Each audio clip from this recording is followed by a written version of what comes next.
The Coco Nation show is an unscripted, live, and interactive broadcast. Anything can and will happen. The views and opinions expressed by members of the panel and the live audience are their own, and not necessarily those of the Coco Nation show, its sponsors, affiliates, or subsidiaries. Open minds are encouraged, and a sense of humor is recommended. Thank you for being a part of the Coco Nation.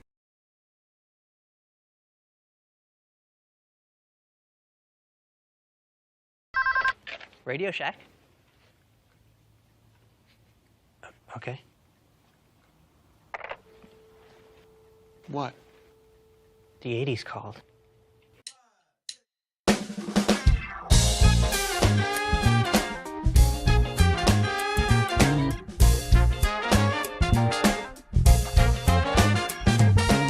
Welcome to the Coco Nation, the world's first live and interactive talk show featuring the Tandy color computer and its hardware cousins.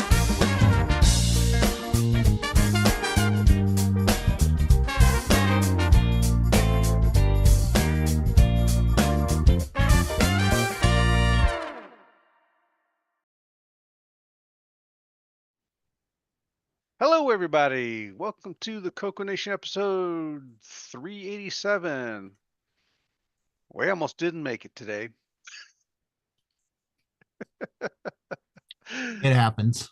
So, yeah, so anybody else who restream seems to have totally changed their menus and how you set up a show, and it's all different now. So, and yeah, I'm getting washed out with that big ball of burning gas in the sky there. Here's November, and I still have the windows open. Okay, let's see who we got today.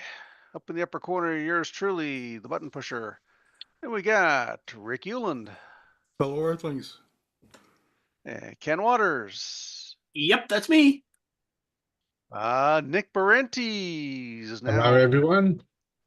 I guess the time changed. Now you're showing up before the show starts.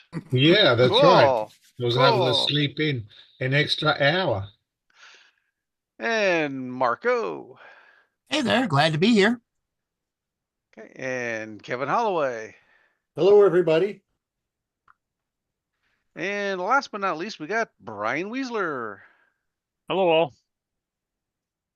Okay, in the chat, we have Jim Rye, Kevin Holloway, Michael Zwiffel, La Coco Straniangro. Oh boy, I butchered that one. Marco, Portacoco, Tom Eric Gunderson. What's this other one? Meditation? And 60 and Peter Willard just popped up. Okay. All right. Well, we are missing some of our panel members, as Curtis is off on a trip, and Breaky is off on a work trip, and I forget where everyone else is. Let's see. Project updates. We didn't go around the room ahead of time. Anybody got any? Nope. How about you, Brian? I have plenty of stuff to show, but I was not prepared because I was coming on to. I thought Jim Brain was going to be with us today. Oh, and there he is. He has just popped in. There it is. I was here to listen to Jim. We're saved. Okay. Oh, but we're going to make you fill some time here later, Brian. No. Don't worry. Yeah. While he's Coming talking, you around. can run out the back and go pick a few things to talk about. No, I do have some things to be sharing though, but it's all going to be part of a bigger presentation that we want to do. As part of it, it's going to be a follow up and then some continuation from that. So we got something in the works that we'll be sharing hopefully in the next couple weeks. Okay. Well, Jim, you with us? I am. Can you hear me? We can, but Good deal. lower your camera just a little bit there. Yeah. Okay. Well, I'll work on that. All right. So as I have from some show notes, you were going to talk to us about A project you've been working on. Yeah, I mean, I obviously Curtis last time mentioned a note section about, or mentioned in the news about some work I'd been doing um, on the 6847 fonts and whatnot. Mm-hmm. So I don't know. I mean, I thought I'd probably start off, I guess, asking if there are any questions, because I obviously could start in kind of talking about it that way. But you may want What's to a bring up some of the. 6847? Yeah, it's good. That's a very good first question. That's great. So I imagine first would be I'm a plant. what That's was fine. the idea of the project? As I recall, Well, it was something about adding either a RAM or additional ROM to be able to put the additional fonts in. yeah. So let me back up. That's good. Mark's got a good entry point here. So for those who didn't hear the kind of news article last time, so the Motorola 6847 is it's a video. It's called the VDG, the video display generator. So it's the thing that creates the output that goes to the TV or the monitor, and it's on all models of Coco 1, and a variant of it is on all models of Coco 2. On the Color Computer 3, Radio Shack built an ASIC which people call the Gimme, and it's a specialized chip, but it includes some of the functionality of the Motorola 6847. And the 6847 was not just used for the CoCo; it was used for some other machines as well. I don't have a complete list, but obviously the MC10 also uses it. The Dragon uses it, and so forth. So it's obviously the telltale, like if you're looking at computers across the room, or you see an arbitrary screen from a computer, and you're like, I wonder what kind of machine that is, or what kind of video display it has. Obviously, if it's got that kind of green on green, dark green text on a light green background, chances are that's a Motorola 6847 video display. And I think my interest started in on. I'll be honest. I know this is probably heresy, but I know a lot of people really like the reverse characters on the Coco 1, for instance. You hit you go to what I would consider to be lowercase mode or whatnot, and you get this alternate character set, which is basically reverse characters. I I'll be honest, I don't use lowercase characters that much, but man, when you want them and they're not available on the Coco, that's kind of a challenge. And so I just set out trying to find out, was there ever an upgrade or some sort of a modification that you could do that would allow your Coco to have lowercase characters. So that was kind of the start of thing, because I don't use lowercase characters on some of the other machines very often, but the other machines I have, they have a lowercase characters set, and so you can switch to that if you want. And you just didn't have that at least on the Coco 1. On the later models of the Coco 2, there's a new version of the 6847 called the T1, which includes a font for lowercase characters in the system. But for the most part, people are familiar with, if you hit whatever it is, what's the characters you hit, Shift and 9 or something. Shift 0 or something. Shift 0, yeah. Then you just get reverse characters, which, I mean, reverse characters are nice, don't get me wrong, but lowercase would be nice as well. So I started kind of, doing some research. I knew that Ed Snyder had built a lowercase modification design that I think he'd offered for at some point. And I tried to find some information out on that, because I thought, I'd like to get some more information. How does it work? I was under the impression when I started this conversation, or when I started researching, I was under the conversation that in order to do lowercase, you had to have this newer version of the video display generator chip. You had to have the T1 version of the chip in order to have lowercase. And so I was going out to eBay and I was looking for this chip, and I thought, you know what, I'll go buy that chip. I'll go pop it in my Coco 1, and then, voila, I'll have lowercase. It turns out that all 6847 video display generators can do, they can do an external font. So what you do with it is we talk about lowercase, that's kind of the major use case, but that could do an external font. Normally the font is located inside the chip, and it's just all in the one in the one integrated circuit. So I did the search, found Ed's thing. Didn't really see much information. There was their Dragon Plus Electronics offers a similar board for the Dragon computer. But I did find, and I think it was Tim Lindner that gave me the link off the CoCo mailing list, gave me a link to a product that was offered for sale back in the day called Lowerkit. And it was manufactured by Green Mountain Micro, and I'm not sure the relationship, but it was designed by Dennis Bathory Kitts, who's the moderator of the CoCo mailing list. So I tried to find some more information about it. I found on the archives, I found the manual. Actually, Tim linked me to the manual, and I opened up the manual, and there was all the information about it. And God bless the people who made hardware and software projects back in the 60s, 70s, and 80s. But the manual has how to build it, how to use it, and it also includes a complete schematic and artwork for the printed circuit board, like all in the manual. So that made life a lot easier. And so I kind of put that off to the side, and I thought, okay, well, there's that, and so maybe I can use the schematic to understand how it works. But I wanted to see what the fonts looked like.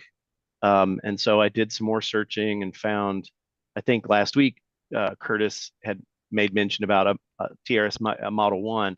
It wasn't that the Lowerkit product was made for the Model 1. The Model 1 lowercase capabilities are done a different way.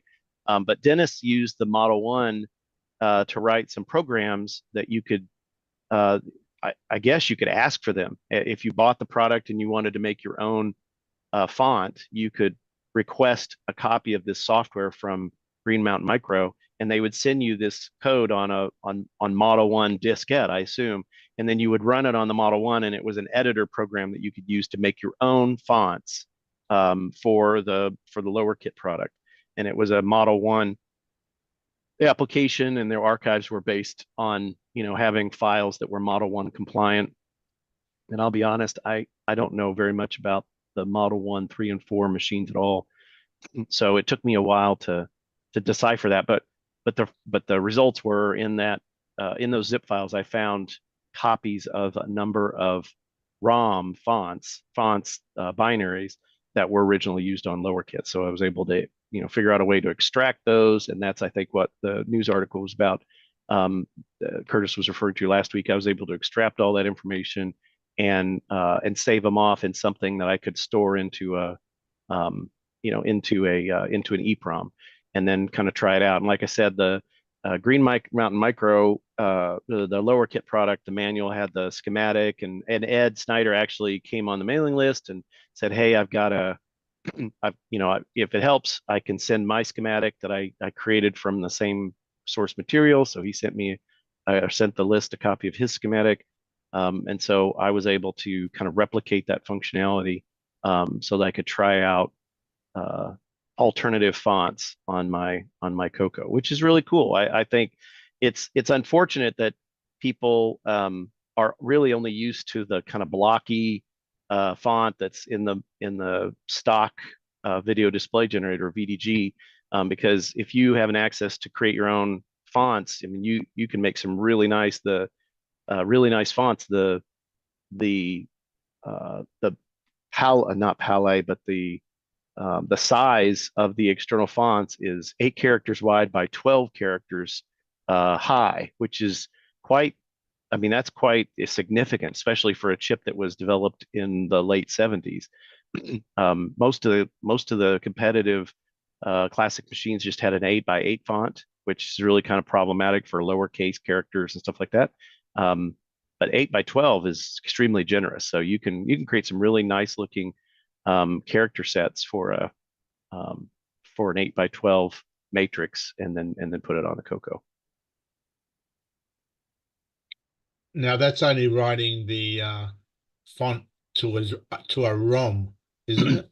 That's true, yes. So and I had given some thought initially to, okay, so let's go with this in stages, right? Let's talk about or let's think about a font, whatever the functionality was back in the day that used an EEPROM to store an external font, figure out how that works, because there was, there was a lot of uncertainty from the data sheet, the VDG data sheet, as is typical for data sheets from that time period. It said, oh, hey, if you want to do external fonts, then you put this little thing over the side of some of the signals on the VDG, and you take the character value that's coming from the memory, coming from video memory, and it's kind of like one of those things in school where they say, they wave their hands and magic happens, and then voila, you've got a font, and you're like, that's a little not quite enough information. So I thought I'll try the same thing. I try to figure out how to do it in the same way and use an EEPROM.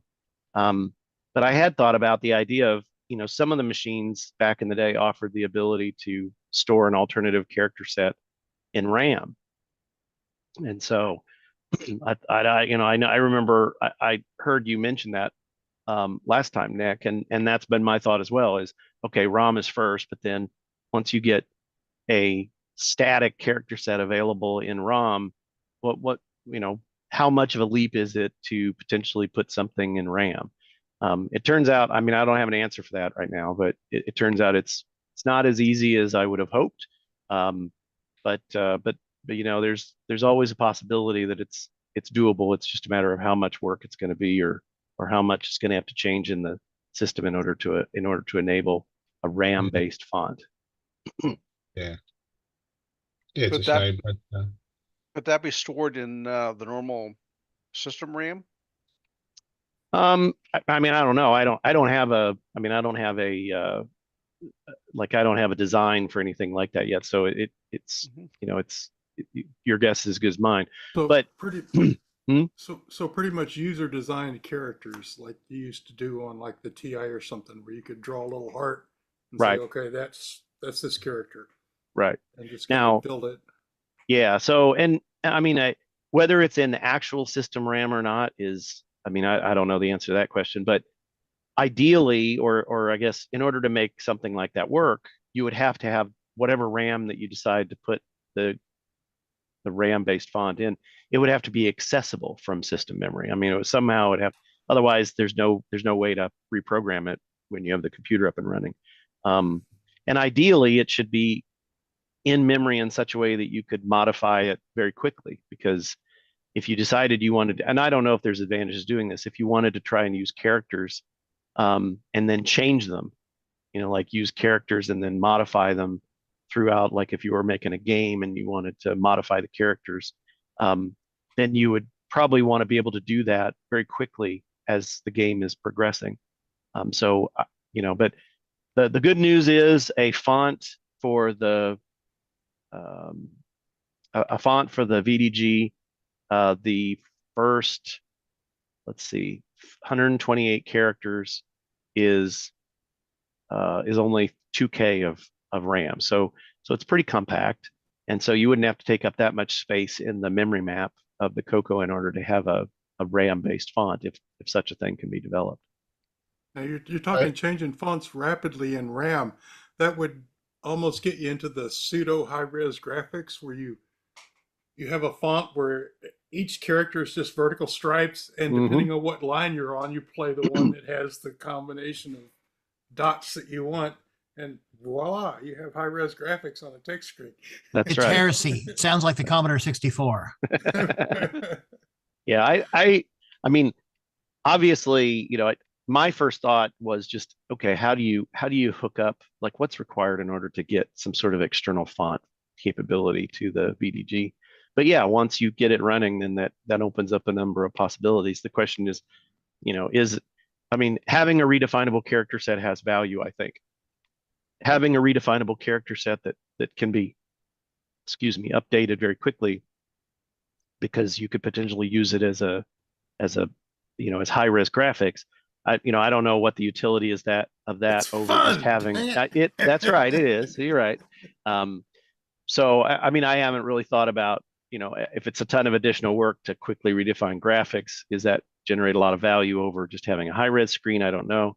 I did think one of the things, and I know Curtis, of course, he's not here today, but one of the things he'd mentioned, a couple of years ago, and I wasn't really working in the video. I wasn't really working with video, so I didn't really have a way to kind of help him out. But he mentioned, and now that I understand more about the video display system, he had a question or a request. He said, "Hey, if you've got some time or something and some spare place on your printed circuit board, you know, having a comparable horizontal line interrupt would be really nice." And I was like, I don't really understand why that's of any interest, but now I do, because you can get an interrupt on the VDG at the end of a frame, so every whatever it is, 30 or 60 times a second, and you can get an interrupt at the end of every line, but it's nothing in between. Like, and I'll be honest, I am really used to other video chips where you can say, please let me know when you get to line 120 or 33 or whatever. And I'm going to do something weird at that point. I'm going to switch from one graphics mode to another, or I'm going to switch from text to graphics. So I think one of the pieces that I'd like to add, or at least consider, is providing Curtis with that functionality, because it sounds like it would be highly valuable to be able to not have to get an interrupt every line of the video display, because I assume that eats up a lot of cycles. That is sorely cycles are precious, obviously, when you're dealing with video type effects. But you'd have to use some sort of memory to keep track of what line you were on till you got to that magic line. That's right. And that's the way some of the other systems work, is there's like a 2-byte register, and you say, there's how many lines there is in the video display, and you actually, probably for horizontal you'd only need one, but so you say, what number from 0 to 255, you tell me when you want me to let you know that I've reached that line, and I'll tell you, right? And then obviously you can do that multiple times, right? You could say at the top of the screen, you could say, tell me when you're 10 lines in, and then you get an interrupt. And then during your interrupt, you could say, okay, now I want you to tell me when you're 40 lines in, and then you do an interrupt. And then, so I think having that capability would allow you to split the screen, or allow you to do different, like you could do text at the top for if you're doing a game, for instance. I've seen it where the top uses the text mode because you just put the scores there, and then the top of the screen is maybe a graphics mode, like a high-res graphics, and then the middle of the screen is maybe semi-graphics, and the bottom of the screen is text again. I'm Nick's the game guru. I'm not the game guru, but having that ability without having to check every line would, be very useful, I think. And Curtis seemed to think as well. Would you use a CPLD? Because you'd have to have some sort of a counter or something in there, and a CPLD might be easier to accomplish all that. Yeah, and I don't know if I can bring up a web browser or something to show some of that stuff, but that is my, like I said, my first idea here was try to replicate Dennis's, try to understand how fonts are stored in memory or in ROMs, and so I took care of that. And then the next thing was, can I see it actually work on my CoCo 1? So I did that. I designed the exact circuit that Dennis originally put in his product, and tried that out. But you're right. The problem with where the video display is in most of the CoCos is it's kind of cramped. There's not a lot of space.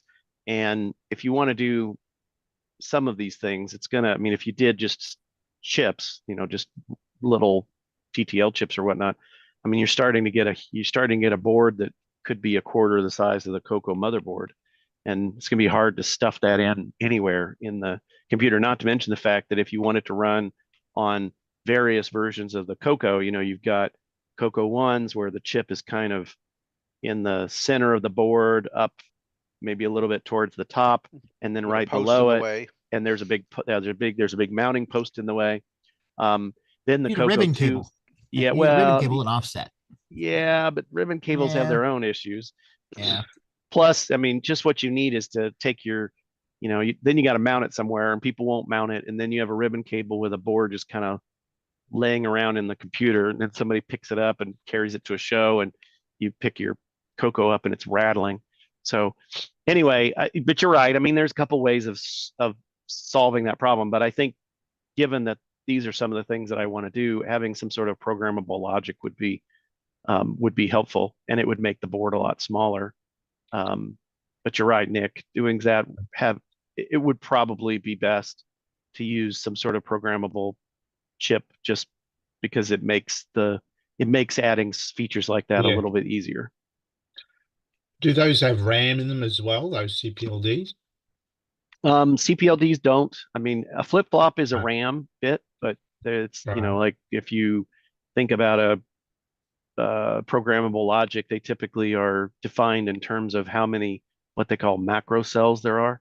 And the rule of thumb is every macro cell has one flip-flop, and so that's one bit of memory. So if you have a 72 macro cell device, that's got 72 bits of memory, but you run out of bits pretty quickly. So that wouldn't be sufficient for just storing a font or whatever. You'd be best to put a small RAM chip or something on the board as well, which is not a big deal. They make some pretty small surface mount SRAM, so that's no big deal. FPGAs is probably what you're thinking about, and they do have RAM built in to the unit, but they're larger and they're harder to. I mean, FPGAs are great, like the Coco VGA and Coco DV, and I'm trying to think what other products that use the FPGA. The Gimme X, right? For instance, those use FPGAs, but they can be expensive, the chips themselves, and then none of them are 5-volt tolerant, and so you got to spend a lot of time converting the I/O to be 5-volt, so the CoCo doesn't burn the chip up. So CPLDs might be a nice, or some smaller version might be a nice compromise. Like stick the RAM outside, but you don't have to worry so much about having all kinds of extra chips just to moderate logic levels. Yeah. So. Anyway, I mean, I obviously early days. I told Curtis that, I didn't know much about the VDG, and for anything that I don't know much about, the best way to learn about one of these things is to pick a capability that either existed back in the day or that you wish that the device had, and try to, from a hardware perspective, try to figure out just how would you add that capability to the device.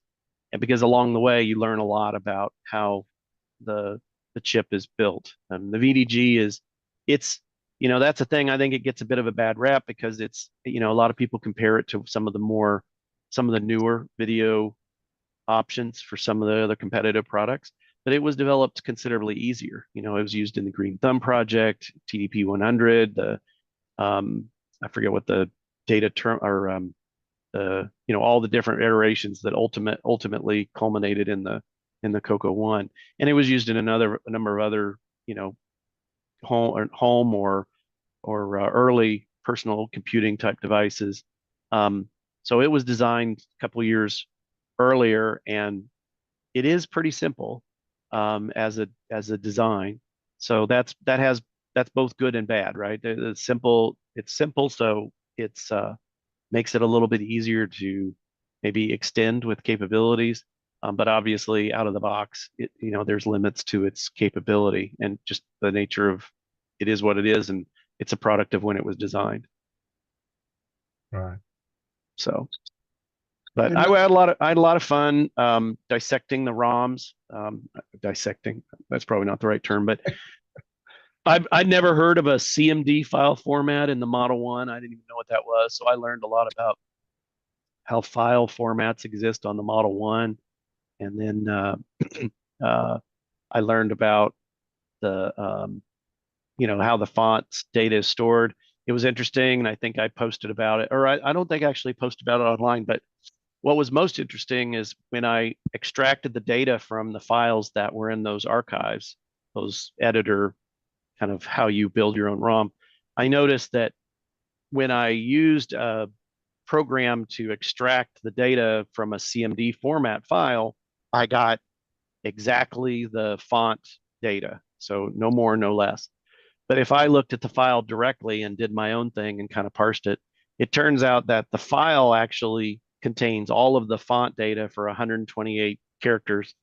And then at the end, it contains like some extra data. I'm not exactly sure how that happened, but in the file, I don't know if it just padded it out to 128 bytes or 206 bytes or whatever, but there's actually extra font data beyond the 128 characters. It's not necessarily all that useful because it looks like it was just, whatever the program last, like when the last program was run, what happened to be in memory, it just sort of copied some of that extra data into the file. But it was just kind of interesting. It's like, it's like opening a box and it says, cassette tapes. And you're like, okay, there's all cassette tapes in here. And then you get to the bottom of the box and somebody's put records or VHS tapes or something in the bottom. It's not listed there. So it's just kind of an added cool thing to find when you're doing your discovery. So that was fun to learn both the full file format and then also be able to detect that there was some extra data at the end of these files that probably for 30 years, nobody ever, I don't think Dennis knew that. And I don't think anybody else thought about it because, people weren't looking for it. Could that have something to do with the graphics that come in after 128, after 127? 128 to 255 is graphic. Correct. No, So I mean, in this particular case, it looked like, and I mean, I could bring it up and I don't know if I can share my screen or not. So I guess, Mark, you'll have to tell me, is it going to mess you up if I share No, screen? you can share the screen. Okay, well, give me a second here and I'll. Okay. But when you bring were it up. talking about Model 1, you were Yep. referring to the Z80 based Model 1 computers? Correct, yes. Okay. Correct. Yep. Yeah. Okay, because those computers I don't think had the 256 bytes. I think they were only 128, weren't they? You mean as far as characters? You mean character Yeah. set? Oh, I don't know. I just know it's different. I mean, I don't know about the Because I Tandy don't. had a lowercase kit for the Model 1. Yes, I saw that. I saw that they did have a kit. So Yeah, it was like a satellite board that plugged in there. yeah, let me bring this up and see if I can share just a screen here. I don't know how my sharing capability is here. Okay, if it'll let me share just a window. Okay. Okay, how to share? Here we go. So can you see this Yes. I guess this text data here? Mhm. So this is my, this is just me trying to figure out what's in one of these files, right? I didn't really understand. And this is the actual, it's not listed as CMD file format, but I looked online, I checked on Discord, asked somebody, and they said, oh yeah, that's a CMD file format. So this data right here at the top is like this is the kind of an internal thing for CMD file formats. Like this is a file type 05, and then it says or a block type 05, and then the next thing is how many bytes are it, and then the 6 bytes, and then this is the name of the file, right? So CHG character generator APL. So this is the APL character set, and then this other thing is, so this next one is there's a file type or a block type 01, and then I forget what this, I think this 00 means 256 bytes of data follows, and then I forget, this data right here is the address in memory that it's supposed to be loaded into. So this is hex 5200 is where this data is supposed to be loaded. So you see right here, the next things are, you see the actual font. So here's a space, here's some sort of dot at the top, and then here's the parenthesis character and a less than character, and then kind of goes on. But notice there's cool things here, and I think this is just Dennis's code. But so one thing to note is that the way that Dennis and most of these kits at the time, the way they did the font is they said, listen, we're going to make every font character be 16 bytes in length. And because it makes it easier for the electronics. So we're going to do 16 bytes, but only 12 of them are used in the VDG. So there's 4 bytes at the end that are just basically wasted. But I noticed at the bottom of some of Dennis's ROM files, there was a bunch of this data. You see it every 4 bytes has non-zero data in here, and I don't know what it is. I haven't really looked into it to see if it, maybe it says something or whatnot. But anyway, so the point I wanted to come in is if you go all the way down to the bottom here, so this is character 74, 76, 79, 7E, 7F, and then here's the end of the character set. So if you use one of the utilities to get the data out, you'll just get all the way up to this minus character here. But then notice there's data after it. So here's something, here's a question mark, here's a kind of a weird looking P and I don't know, like a little hook kind of thing, and a tilde character and a down arrow and a U and a weird W. It looks like it's part of the math character set, because there was a math character set that's also part of these fonts. So I thought that was kind of interesting. Of course, it finishes up here. It's like 8D. So what is that? 13 extra characters. So there was just 13 extra characters at the end. But this stuff, this wasn't pertinent to my conversation, these ignored bytes, but it wouldn't surprise me if Dennis has some sort of copyright statement or whatever in here. I noticed a lot of them start with 2A, which I think is a space. So I wonder if it's attribute value. I don't know. It could have stored extra data, like, oh yeah, this one, like needs to blink or needs to. Yeah. Yeah, I mean, it's not used, can't be used that way in the ROM. So it would be metadata for Dennis's program only, because the font data isn't. You never can see these bytes in the font ROM when you use it on the CoCo. The VDG can't access those bytes, right? That's right. The VDG can't access those bytes. They're just there because, like I said, it's easy. The way to set out wire up the electronics is easier if you just say, 16 bytes of data, one character right there, boom. But so anyway, there's that. And then, so if I go in here and so along the way, and I haven't written about this yet, but along the way, I mentioned that the Dragon has a comparable system, and there's a replacement for it as well. And so I looked at their fonts as well. And so this is a font from the Dragon font thing. So this is it's like a little tiny reverse character. So there's the ampersand and the A. I assume you can see this. And so now notice down here at the bottom, though, that again, every 12 characters or every 12 bytes, there's data that, the Dragon's a different machine, but it still uses the VDG, and so the electronics operate very similarly. And so these last 4 characters, let's see, it'd be what would it be, D0, this one would be these 4 characters right here, and then whatnot. But notice here, you start to see non-FF characters in there. 4F, 52, and then and you notice they're only in the OD03, and then if you look at OD04, you get a 49, and then OD05, you get a 47, and it goes on and on for a little while. So there's 2 things to note. One is that the Dragon lowercase board that was made for the Dragon 200E, when you're wiring things up, you can wire it up however you want. So like I mentioned, most of the designs, like for instance, Dennis's design, it wired up the ROM such that every consecutive byte was the next byte of a specific character. So when I talked originally, like byte 00 was the character code 00 first line. Byte 01 was the character 00's second line, and so forth, all the way up to 12, or all the way up to 16, and then of course you start over again with character 1.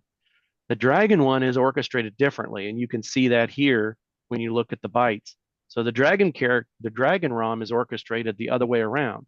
The first byte of the first character for the first line is at byte 00, but the next byte for the first character it's 256 bytes offset. So it's at 0100 hex, and then the next byte's at 0200 hex and whatnot. And I was trying to figure out why they did that, because it makes it so much harder to view the ROM in memory. But I'll show you here when I let me unshare this, and let me share one other thing, and I'll show you what I was talking about here. Give me 1 second. So again, these are kind of things interesting to find out. Let's see, how do I unshare here? Stop sharing. Okay, so let me bring up one other thing here. I realize this is all technical. It probably should have been a Coco Tech segment. Sorry. But anyway, I just thought it was interesting. You know, when you're digging this stuff out, it's 30 years old and whatnot, and you're like, oh, I wonder why are those bytes kind of weird? What's the deal there? So let me load this file here up. So this is the original. Let me share it. This is the original file, or the original ROM from the Dragon. Let's see. Yep, here we go. So hopefully you can see this. So this is that file I was just one of them I was just looking at. So you see the first 206 bytes have, you know, it's like, doesn't look like font data at all, but this is 2 character sets worth of data, and this is the top line of every character. So most of them are 0. And I think there's a batch in here like 80, which must be reversed. So they have all the bits on. So you go down here and you look at all this stuff, but remember that thing was OD something or other? Looky here. So they organized the ROM file that way so they could put their own copyright statement in there and have it show up in the file. So I thought that was kind of cool. I'm not sure if anybody else does, but yeah, no, yeah. So yeah, how they put the numbers in there like that. That's right. So that's why they organize the file, because the way when you organize the file one way, so like it does for Lowerkit, you end up with, you know, every 12 bytes. So all of these bytes on this end right here are wasted, right? 4 bytes wasted, 4 bytes wasted, 4 bytes wasted, 4 bytes wasted. But if you organize it like the Dragon, then all the bytes are used except for the last 4 pages of the ROM. So if you I don't know, if you wanted to use the ROM for 2 different things, you'd have a K of memory at the end of the ROM that you could use for something else. In this case, they just used a copyright sig, but you could put a K of code contiguous, there. contiguous bytes. That's right. That's right. A K of contiguous. Yeah, there's a K free in both types of file formats, or both types of ROM formats, but this one gives you a K of contiguous bytes. So I thought that was kind of interesting. Again, that was kind of the thing of going through all of this and looking at it and saying, oh, that was, you know, that's really neat that, you know, that's been there. And I bet you, I mean, I don't, maybe everybody else realized this was in here, but I mean, to me, that's something that you wouldn't be necessarily looking for in a font file, kex data. So I thought that was kind of like a little Easter egg to find. Anyway, so cool. You know, I'm continuing to play around with it and see. I don't know if folks have seen lowercase characters on a CoCo, but I mean, I'll bring up a picture of one real quick. But I mean, I think it's, I don't know, I think it's really nice. The character set being 8 by 12 is, you know, it's a really, I don't know, it's a richer format here. Let me share this real quick. So here we go. So, I mean, the characters you can see right here, I mean, that's a nice looking font, right? I think. Yeah. So a little readable, more readable and whatnot.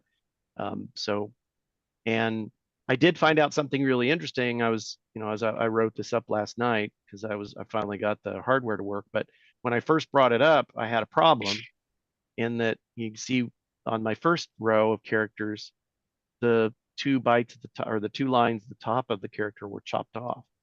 And it turns out there was a small bias issue on the printed circuit board, and I used newer chips, and so it caused a little bit of an issue. It was easily fixed, But one of the things I commented on in my newest posting is the fact that now I mean, I just kind of stowed that away for later, because because of the way that the system works, there's a counter that it uses to read every one of those lines of the font.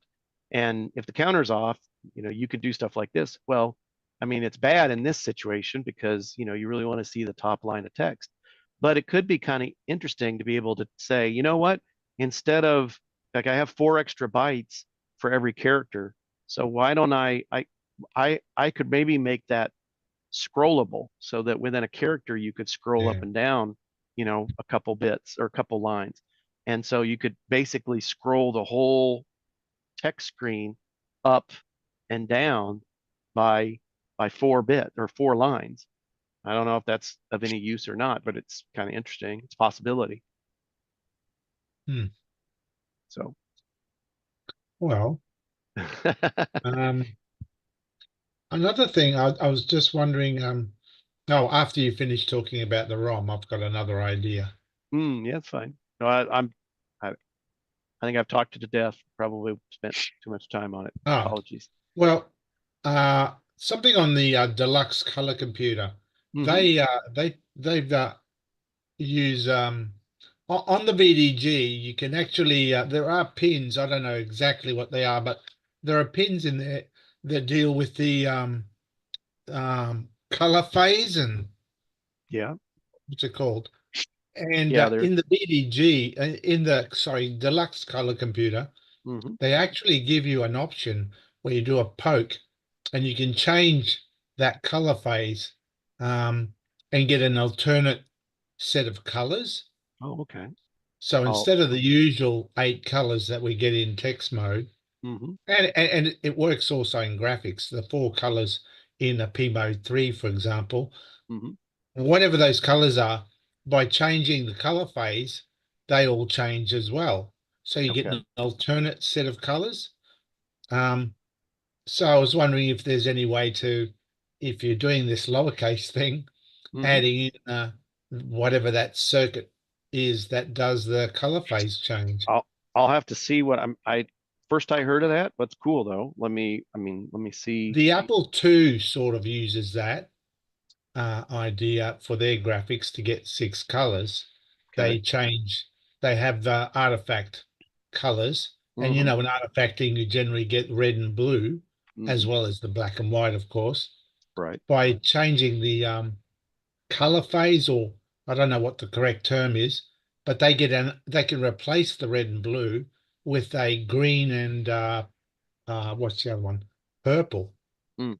And but they've done it in such a way that within the video display, the hardware, they can change those colors on a scanline level. Mm. And so therefore they get 6 colors all up in graphics mode. 2 of those are artifact, but Mhm. they can control that color phase to Okay. get an extra. Yeah. But on the Deluxe color computer, Tandy did add that ability to change that color phase. So instead of the computer booting up in a green screen with black text, you can actually make it boot up with a blue screen and black text. Oh, okay. Yeah. Yeah. This- Yeah, yeah, Curtis can probably give you the pokes on that, Jim. I can look in my notes too, because Curtis and I were playing around with that on my Deluxe CoCo, and there's a couple poke statements that you can do that will invoke that this phase shift. Mhm. And when the CoCo comes up, it looks very Commodore-ish as far as the screen it's a goes, as far as the downgrader. color, the coloring scheme. And you get a whole different color set too if you do if you type in a simple program that gives you like the 4 color bands, and then you do the phase shift, and then it's a totally different set of colors, and you did nothing but invoke that phase shift. And there's a circuit that's on there on the Deluxe.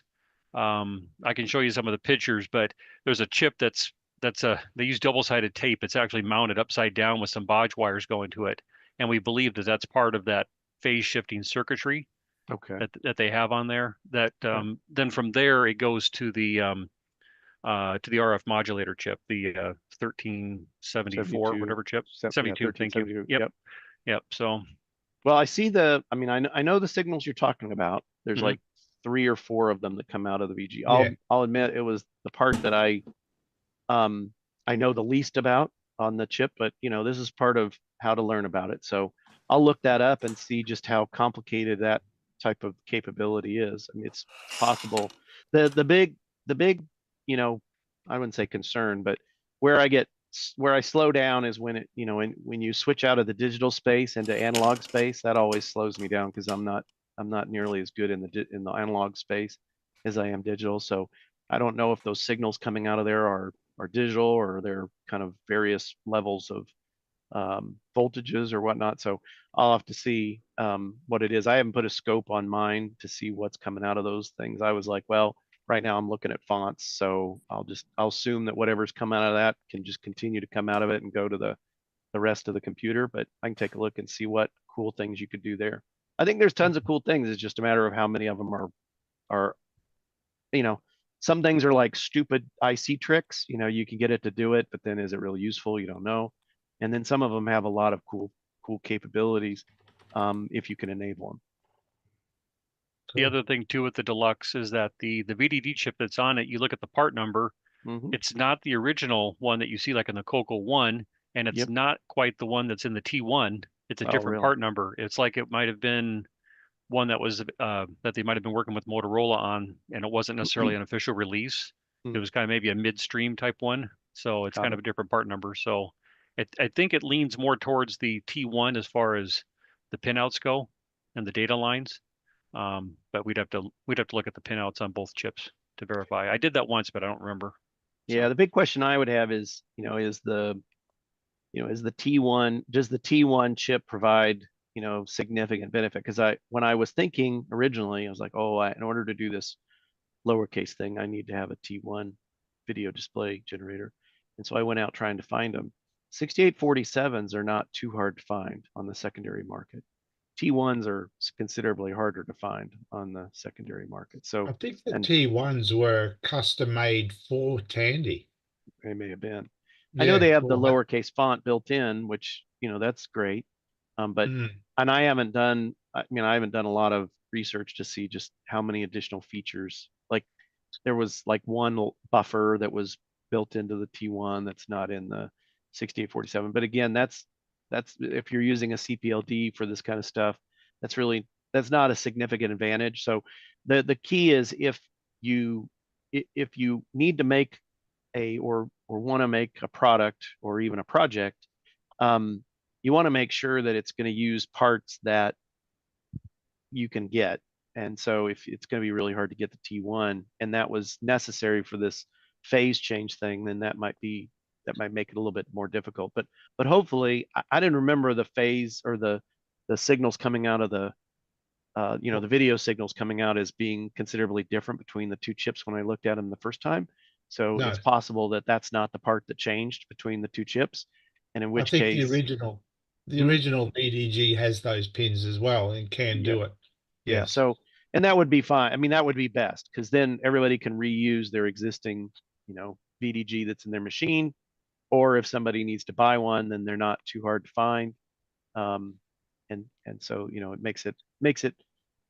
I mean, at the end of the day, you know, you want to have something that people can try out and actually have success getting all the pieces to. I think the CoCos or the CoCos and the MC10s were the only computers that ever used a T1. Mm. I don't think there's any other manufacturer. Yeah, or other computer manufacturer. that probably, I mean, that probably is the reason why they're so much harder to find. Yeah, I think they were being made for Tandy because Tandy wanted to create the Deluxe CoCo. Got it. Skip the cost of an external ROM. Yeah. Yeah. Right.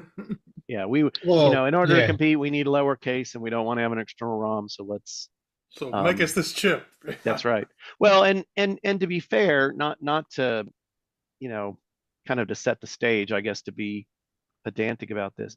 In the original 6847 data sheet, it says at the bottom, it says, hey, this is the stock font, you know, but if you, you know, if you want, you can send us, and it gives instructions on how to send EPROMs to Motorola. If you send us this and you fill out this form, and I assume obviously pay quite a bit of money, we will custom make you a 6847 with the font of your choosing. And it was even in there, like, we will, you know, we'll output this data into a simulator, and then we will mail you the output of the simulator so that you can verify that your ROM file, you know, that your font is correct. Because I mean, it'd be really bad to send in a 2K ROM for a fonts and have it be backwards. You know, like the darks be lights and lights be darks, and then you get your chip and it's completely backwards, and you're like, but you already bought 50,000 or 100,000 chips, and you're kind of SOL. So anyway, so that was at the bottom. So it may have been indeed that the T1 was, you know, Tandy saying, hey, we want lowercase in ROM, and Motorola's like, well, we've got a process for that. Send us a font file and whatever, pay us some extra money, and we'll custom make you a variant of the VDG with your font in it. Now the T1 is a different pinout to the It old is. V.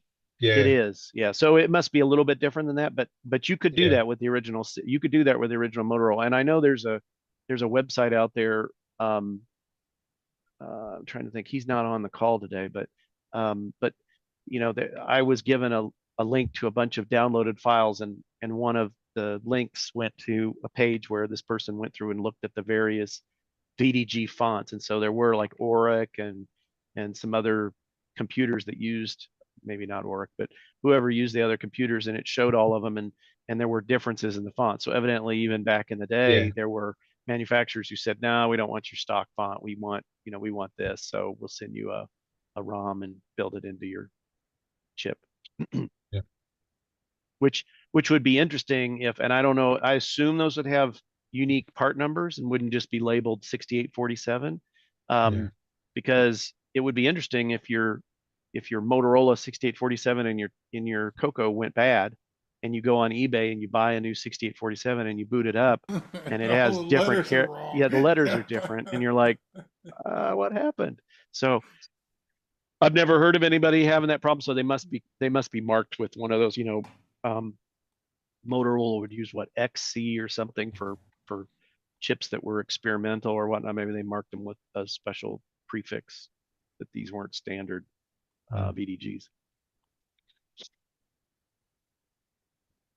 Cool. So there you go. That's Right. that's interesting factoids about the VDG for the day. Oh, the VDG T1 was the Tandy one. I got it. Ah. Well, yeah, that probably is true. Actually, that If makes you sense. think about it, yeah, that's their program in action. Nice. Yeah. So Mark, Okay. that's all I got. All right. Continue forth, bold sir. Well, I've been putting up what I've done so far on Facebook and the website. So if you want to go read and check out the fonts, I was pretty proud of myself. I got the fonts were done, and I was able to extract them, and you know, but I had them in that text format that you just saw, and you know, it works for me. But I know everybody else is like, oh, what a lame way to show me what a font looks like. So I went out and I thought, you know, is there a way to quickly make a picture of these fonts? And so I did figure something out, and I guess Mark, I lied. I'm going to show one more thing. So I went out and I figured out how to make what's SV, scalable vector graphics, a format. And so I was able to quickly, you know, and once I created all this text version of the fonts, and I was able to create these kind of cute reasonably color compliant versions of the fonts that I found in there. So I was pretty proud of myself that I managed, because this looks a lot nicer. People are like, oh, that's cool. That's kind of interesting. You don't really get that when you look at my text version of the fonts, but anyway, these are green's a little dull.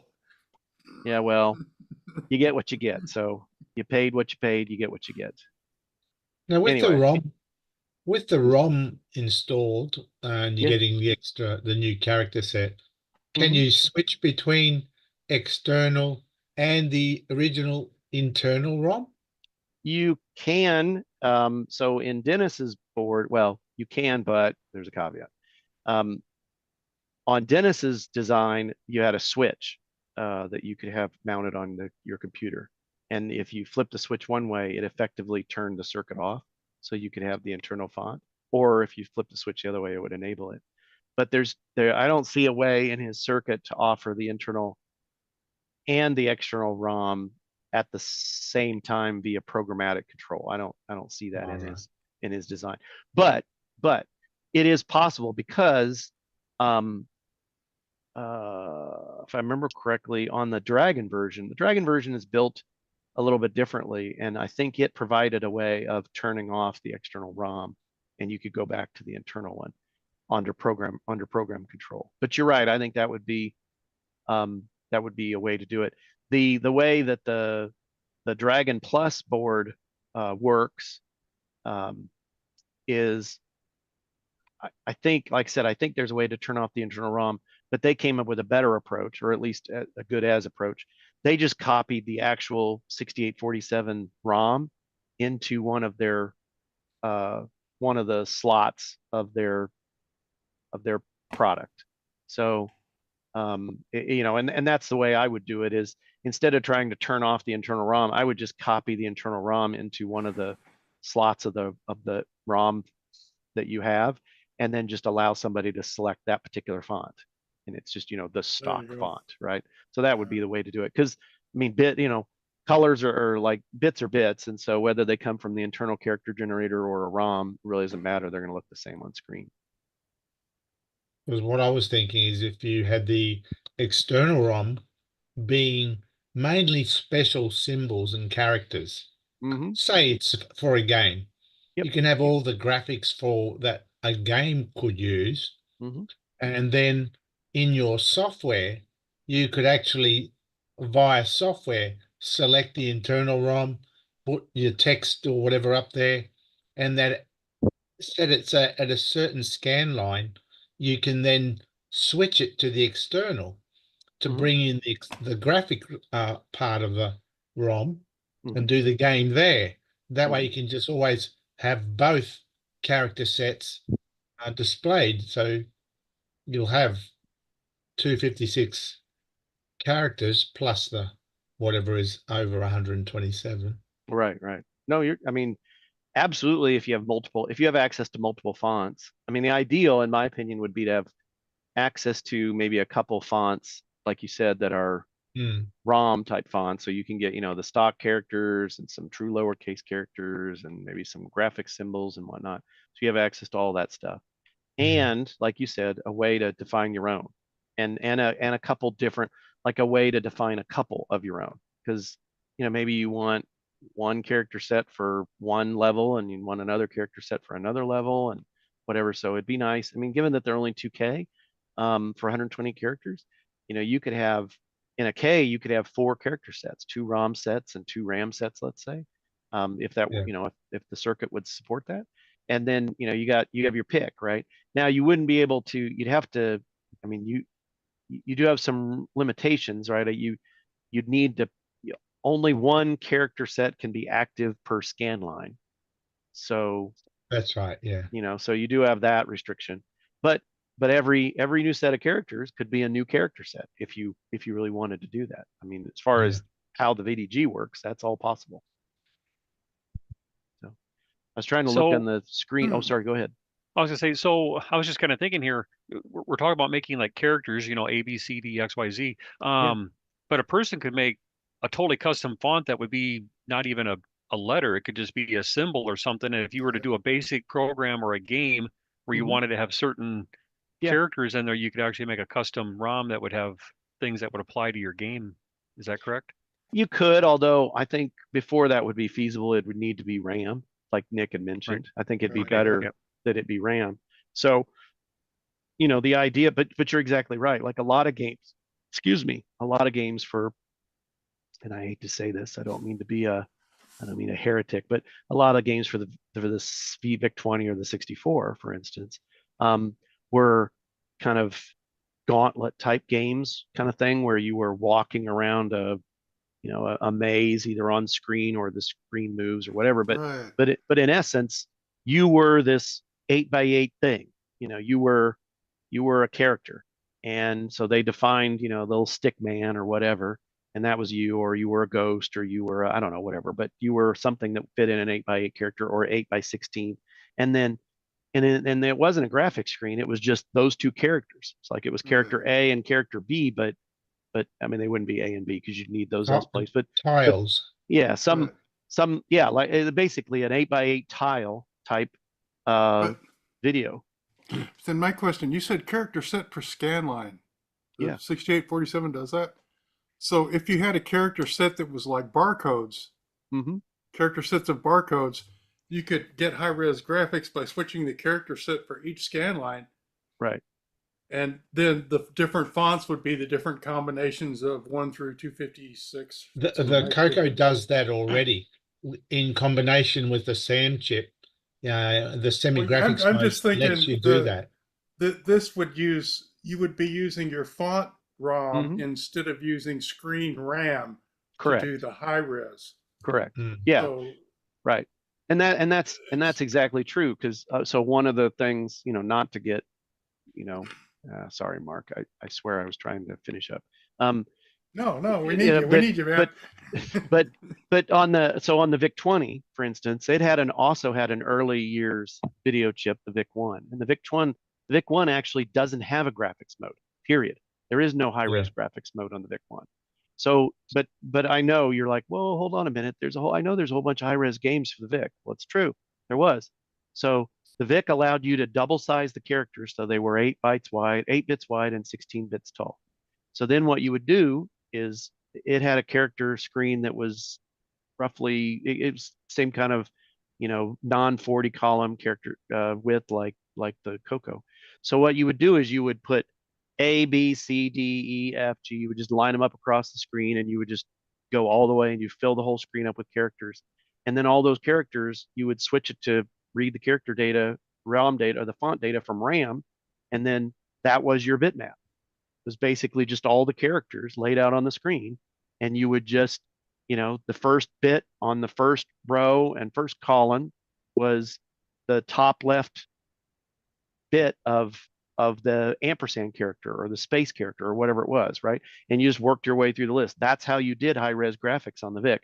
And that'd be the same thing here. You'd have a high-res screen, but it would essentially be 2 character sets, right? Because I think or a 2, yeah, you could put 512 characters on the screen, and there's 206 characters in a character set. So you'd have 2 different character sets if you had them in RAM, and then it would just be plotting dots on a character set, and the character set just happens to be arranged in a specific way on the screen. Yep. And I'll be honest with you, I don't know how people understood what I just said, but that was hard to grasp when you were like, oh, I want to do graphics on the VIC-1, and then people are like, okay, here's what you do. You turn on characters, but make them really big, and they're going to look really crappy because there's no ROM data for those characters. And then you got to do this, and the math for it is a pain, right? Because it's like first bit, second bit, third bit, fourth bit, fifth bit, sixth, 7, 8, 90, all that, and then you got to jump back up to the second character, and it was just like the math. I felt like I needed, and we're doing this when we're, I don't know, 10, 11, 12 years old or something, and your ABCs and your 1, 2, 3s, but it's like you're doing algebra 2 type equations here in your computer in machine language, and you're like, oh, this is a little bit. I just wanted to put a dot in the middle of the screen, so it is a little bit hard to grasp, but once you get the hang of it, I think it's not that big a deal. And Nick's right. Now everybody knows about it as tile-based graphics, but at the time that wasn't a term. Yep.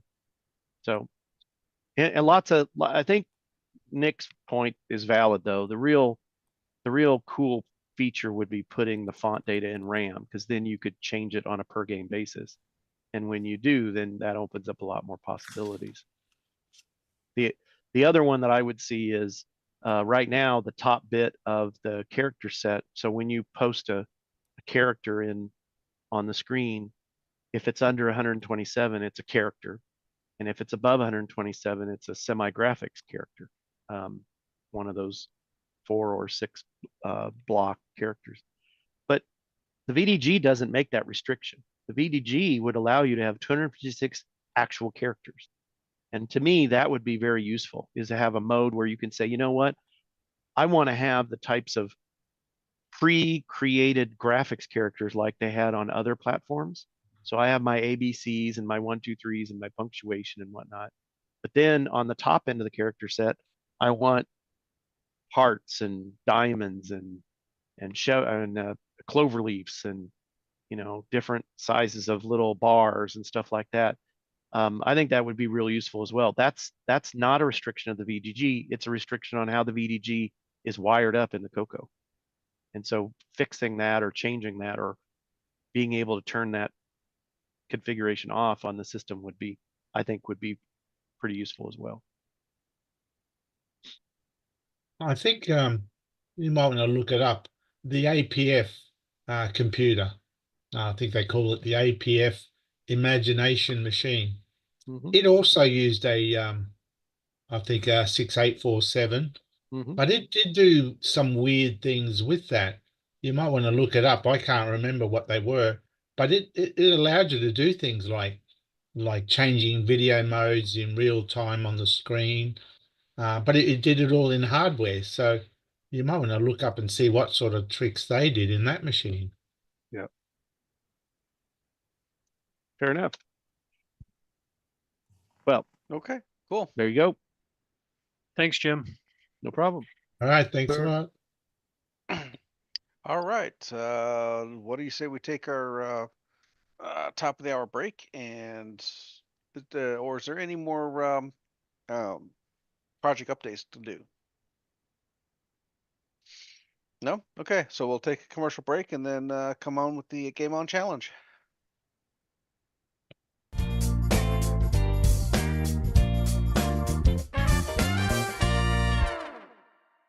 Hey, Amy. Hey, Taylor. We're watching the Coco Nation show. Yeah, we are. Woo! You should too.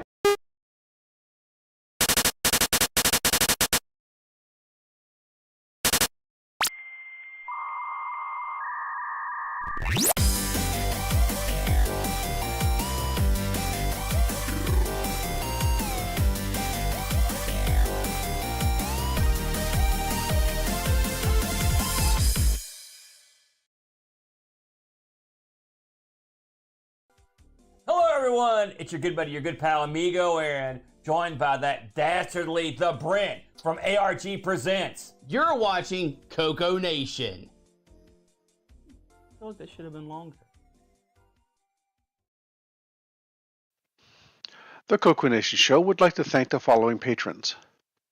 AC's 8-Bit Zone, Alex Gayer, Brandon Dunny, Brian Walsh, Brian Weasler, Karen Anscombe, Coconut Bob, Daddy Burrito, David Ladd, Derek Smithson, Diego BF109, Don Barber, Eric Canales, Glenn Hewlett, Graham Wabke, Grant Leedy, Henry Strickland, Jason Warrens, Justin Larson, Ken Reichard, Kevin Holloway, Paul Fiscarelli, R. Allen Murphy, Retro Tech Time, Rob Inman, Rocky Hill, Steve Batson, The Break Key, TJB Chris, Tom C., Tom Gunnarsson, Tom S., and William A. Thing.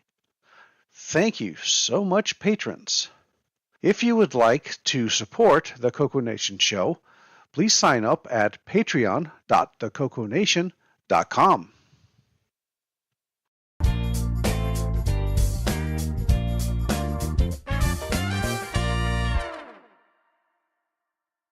Welcome to everybody's favorite segment, Who's New to Discord?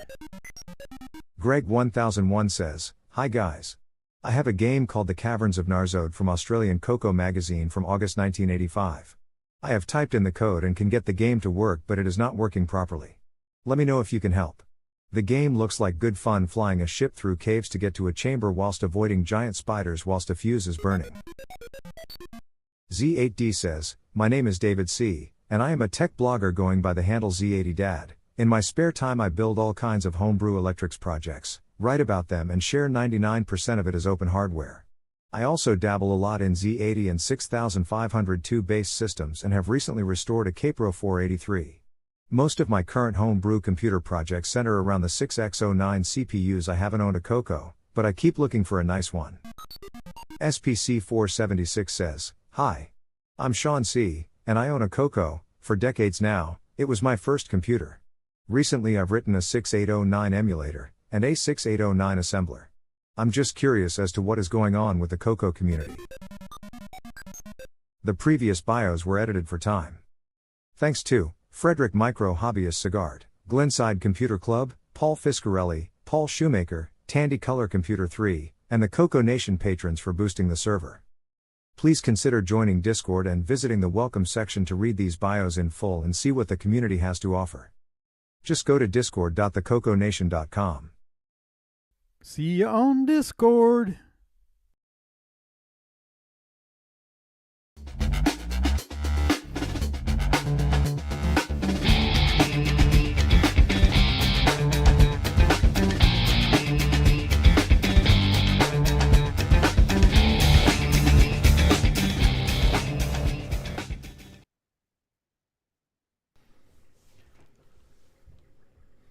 This is the Coco Nation Game On Challenge of the Week results video.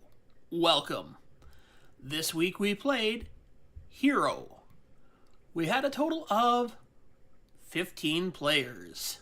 We had Mark O with 4,085, Damon Beals with 6,075, Mark B with 9,740, Sloopy Malibu 9,965, Ed Rhodes 12,405, Retro Rick 13,030, Jim Rye 13,630, Mike 18,905, Nick Morentes 18,960, Tasman 21,680, L. Curtis Boyle 24,350, Coconut Bob 24,500, Canadian Retro Things 25,750, Dr. Ted, 44,725.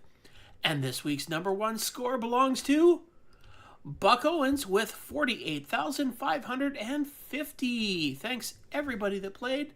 We'll see you again next week. The Coco Nation salutes Buck Owens.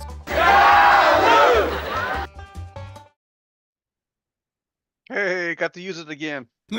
Been a while. It has been a while. I think Buck probably got pretty close to the highest score you can possibly get on that game. Yeah. But then again, he's a robot. Well, I would say AI. So being in basic, that game was pretty much my speed. Yep, it was a lot of fun, and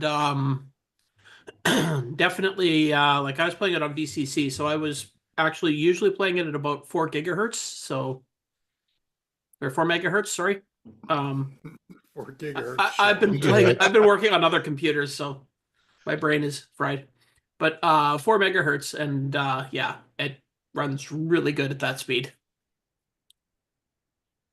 I mean, it's definitely playable at stock speeds, so a little bit slow, but it is completely basic, and I think it is an actual amazing accomplishment for showing off what you could do in just pure basic on the CoCo.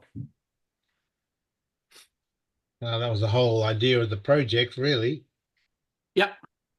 Nice demo, man. Started off as a little experiment, turned out to be a full-blown game. Even more now, so that I think, is it Buck that's got a program now where you can design your own levels? And I think that's in the news. Curtis told me he's going to be mentioning it. Oh, well, then I will not talk about it anymore until that comes up in the news. I think it's there. I mean, don't hold me to. I actually really don't know much about it other than what was said during the Game On Challenge. So, all right, yeah. And no bugs. Well, there was no lots of game- bugs. There was spiders. There was bats. There was all kinds of stuff. Right? no game-stopping bugs. I don't know. Every time I hit one of those bugs, the game stopped. Yeah, the power was a game-stopping bug. Oh my God, he's still alive. He lives, man. When did he sneak in here? Over an hour ago. Oh, It lives. Yeah, I got here about 2:15. Yeah, I had a bit of an issue Thursday on my bike. ah, Oh, yummy. Yeah. Did you get some road rash out of it? No, but I avoided a ticket for road rage. Oh. So, yeah, the cop gave us a choice of either go home and lick our wounds or me getting a ticket for road rage and them getting a ticket for reckless driving because car pulled out in front of me, well, SUV pulled out in front of me, and I had to swerve to go around it. And when I went around it, I was literally so close that I whacked his fender with my right hand and put a big dent in his fender. that's usually when shouldn't your foot come up at that point and accidentally hit his mirror? My foot won't go that high because I backed. That was times past, right? And I was still straightening out when I was at the mirror, so I couldn't hit the mirror. But yeah, it didn't do wonders for my back. I came home, took a pain pill, and yeah, I was Passed out. I was not mentally all there until about, Well, that would have been a normal show then. yeah, I actually connected about 14 minutes after the show ended. So, Oh well, glad to know you're okay because we were kind of wondering what had happened to you on Thursday. So, yeah. But yes, I'm still here and I'm still alive. Hang it. okay, so yeah, getting back to Hero.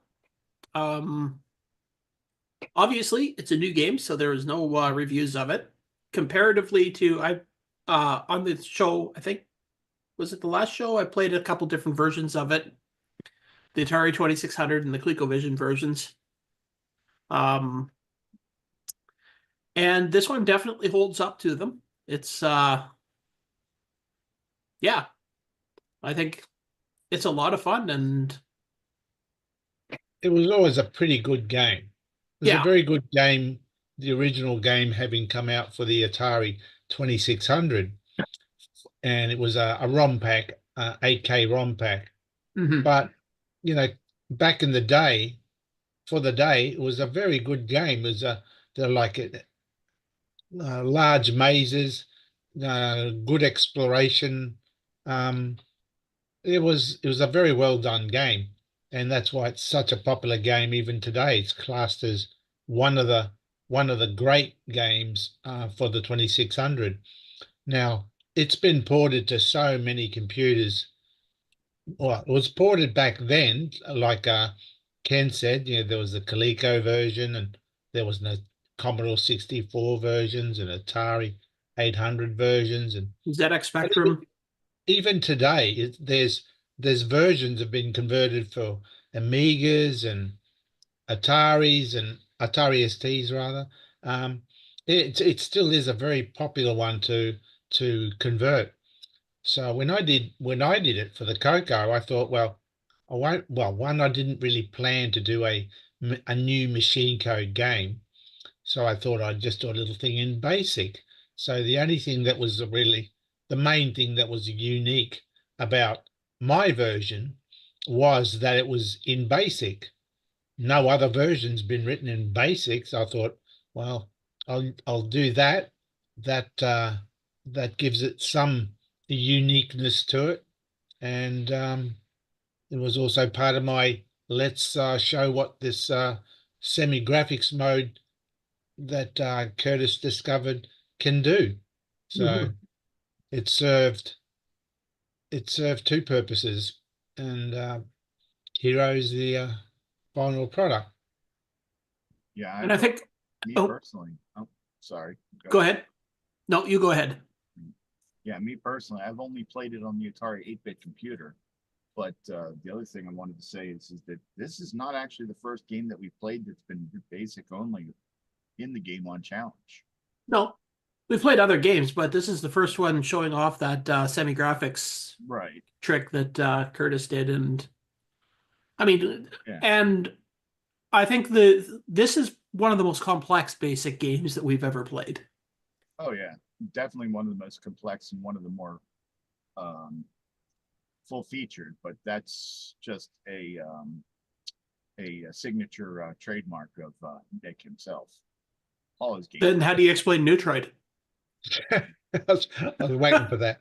that exemplifies the whole well thought out, well programmed, feature rich games being picked. I mean, come on. The only thing that comes even close is that one with the thermonuclear bomb. What is it? Rush Hour, I think. Rupert Rhythm. So. No, but I do have to say that one of the advantages of Nick's version of Hero has that over all the other ones that I played is you can start anywhere on the 20 levels that you want. Yeah, you can choose a level. Especially, I'm a little bit older. My reaction time isn't quite as good, so I can't get near as far in games as I used to. So at least this way it lets me get to see what some of the really cool things in the game are, like the walls that open and close and having to go down and up screens. And yeah, he had a bit of a, I guess you could say, an adventure element. Yeah, and as you getting higher into the levels, they get more and more complicated and longer. So, and if it had just been start at level 1, then there's a few of those later levels that I never would have seen. So, because I'm not Buck Owens or Dr. Ted. Again, for an Atari 2600 game back in the day, it was quite a complicated game. It offered a lot more than what most of the games at the time gave on the 2600.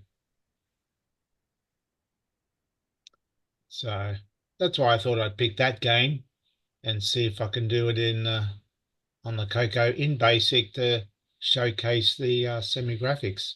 Well, I think we're all happy that you did that, because I think everybody that played it had a lot of fun. It's colorful. And I mean, it's even a game that's playable enough that Mark B saw more than level 1. I got to level 6. There you go. How often can we ever say that Mark B got to level 6? Yes. Mark B was a machine. I just couldn't break that 10,000 mark though, but okay. Now, jumping the gun a bit here. Okay, so that's a first basic game or complete game I've done in BASIC in a long time. Back in the day, I did do, before I got into the color computer, I had the TI-80 Model 1, and I did do 2 adventure games completely in BASIC way back in 1982. Now, I haven't redone those games, of course, but those games have been converted by the famous Jim Gary, and he's got them running on the MC10 and on the CoCo, and we can probably talk about that a bit later on in the game on news. But you, in a way, because I played it yesterday, the game that I did that Jim converted, I played it yesterday, and I thought, gee, this actually isn't too bad. So I can now say that I have now got 2 games in BASIC on the CoCo. So, but we'll talk about that in the game on news. Mhm. So yeah, it's what did anybody else think about it? Other people that played it, Mark or I'm flashing $50 around.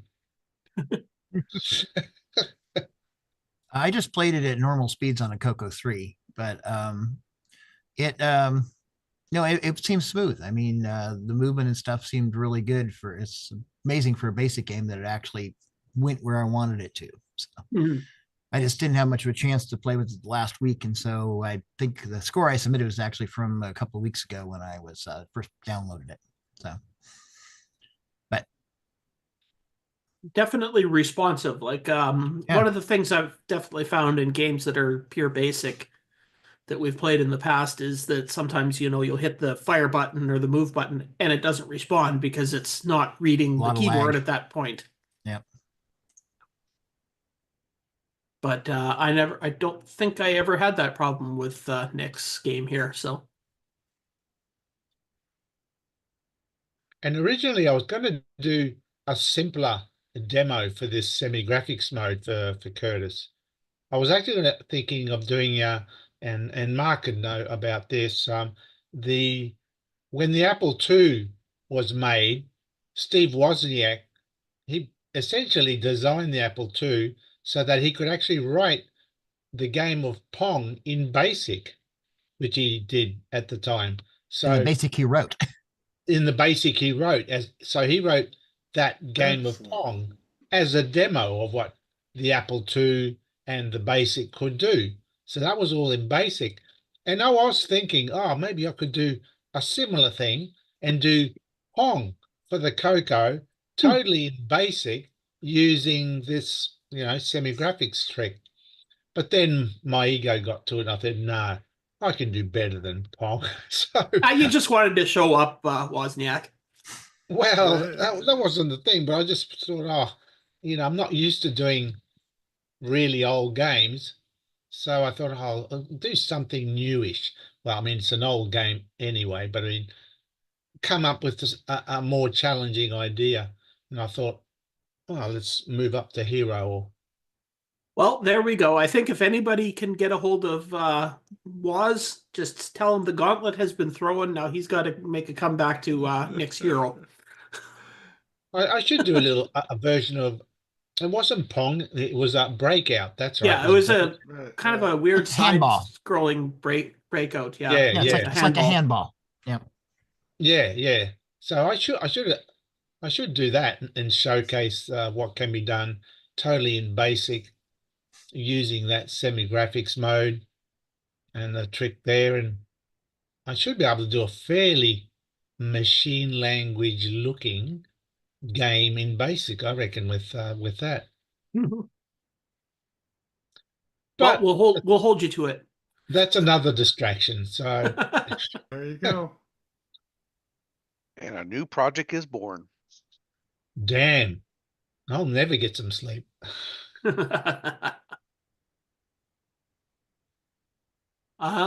Yeah. So does anybody have any final thoughts on Hero? Never again. All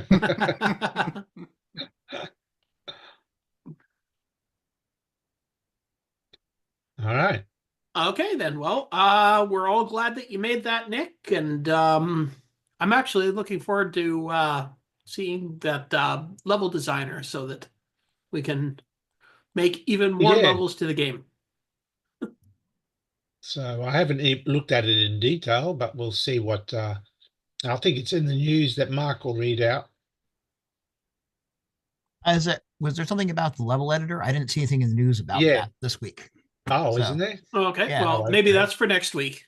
Yeah. Maybe that's for next week. We'll let people stew for a week before we there you go. shove some more Hero down their throat. Yeah. Okay. Okay, so the other game that we played this week was Zonks, and I know a few people had a little trouble figuring this game out because it very oddly does not have any way to fire, and I saw a couple comments of people saying, "How do you fire in this game? The fire button doesn't work." And Nope, because the whole idea of the game is that you have to ram things with your ship. Now, this was actually a type-in game from Rainbow, and we did take a look at it, briefly looked at the listing of it on the Thursday night show, and it is just, it's about 6 lines of actual code and then about 100 lines of data statements.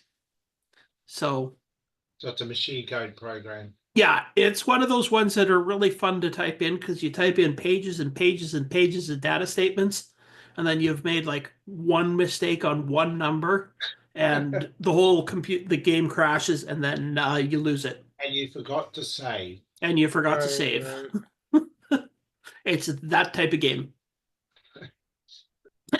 So it's a frustrating game, let's put it that way. So the way that it works is the first level you have to try and ram as many objects as you can, and you get points for every one you hit. The second one you have to avoid everything, and you get no points playing the second level. And then the third level sends you a combination of things that you have to avoid and things you have to ram. So that's evil. I guess the most saving grace of this game is that it's got a really good soundtrack to it. So the gameplay, yeah, like I said, a little bit frustrating.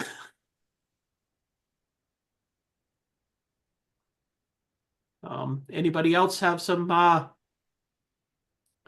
thoughts about this game? Any tips or tricks for this game?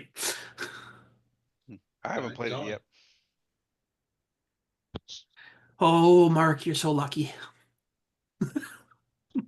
Tip I have is play early and play often. Well, if the object is to hit everything, I'm good at hitting everything. So you'll be quite surprised how hard it's like you're playing the first level and it's like, why can't I hit anything? Yeah, it moves fast, isn't it? Yeah, it's very fast, and your ship cannot stand still on the bottom unless you're against one of the sides of the screen.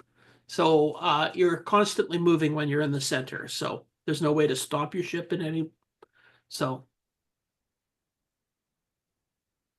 Like stop and let the thing come into you. Yeah, so you gotta like sweep into it and hit it from the side or whatever. Well, it should be entertaining next Thursday. Yeah, I think there was a couple of us that were playing it on Thursday's show, and I know I was muting my microphone a couple of times. Entertaining is one word that might be used. Going past the poutine limit. I was definitely going past the poutine limit. Some people. Well, speaking of Thursday's show, yeah, there we go. That's the one. Yes, this past Thursday's Game On Challenge Live was quite the success. It was so great. There was no Sloopy present. Everybody was happy. Yep. There was cheers, and fun was had by all. 100% Sloopy free. Showed up. By the way, Scott Cooper has a pro tip for this game. He says, turn off your CoCo and walk away.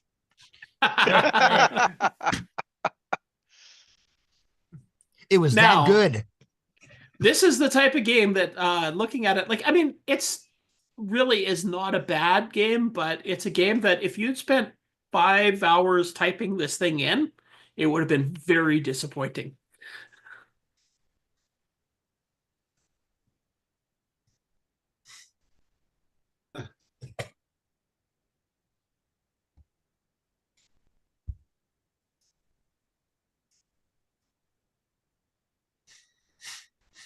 So, yeah. Thursday night was a small group of us, but I think we had fun. Whoa, what was that? That was our streaming monkey was playing around with his computer. He was trying to get things set up. Oh, yeah. let's go past the problems that Mark was having with. Well, it's when I had about 10 seconds heads up to start streaming. Yep. Yeah, maybe you should fire that Sloopy. See, what did I tell you? Sloopy's just trying to get fired. That was one of my comments on the show on Thursday night. And I had to add a third screen to my system while we were streaming. And of course, I kept messing it all up by changing Inception. This is the part. Okay, here we go. This is the program. So you got like up to line 50 there is or up to 60, 70 is the actual program, and then the rest of it is data statements. There's one page of them. Ooh. And you didn't have anything that for doing checksumming. And another page of them. And another few columns of them. And how about some more data statements? You want data statements? We've got data statements. You can have data statements. Everybody can have data statements. I hope you bought the number pad.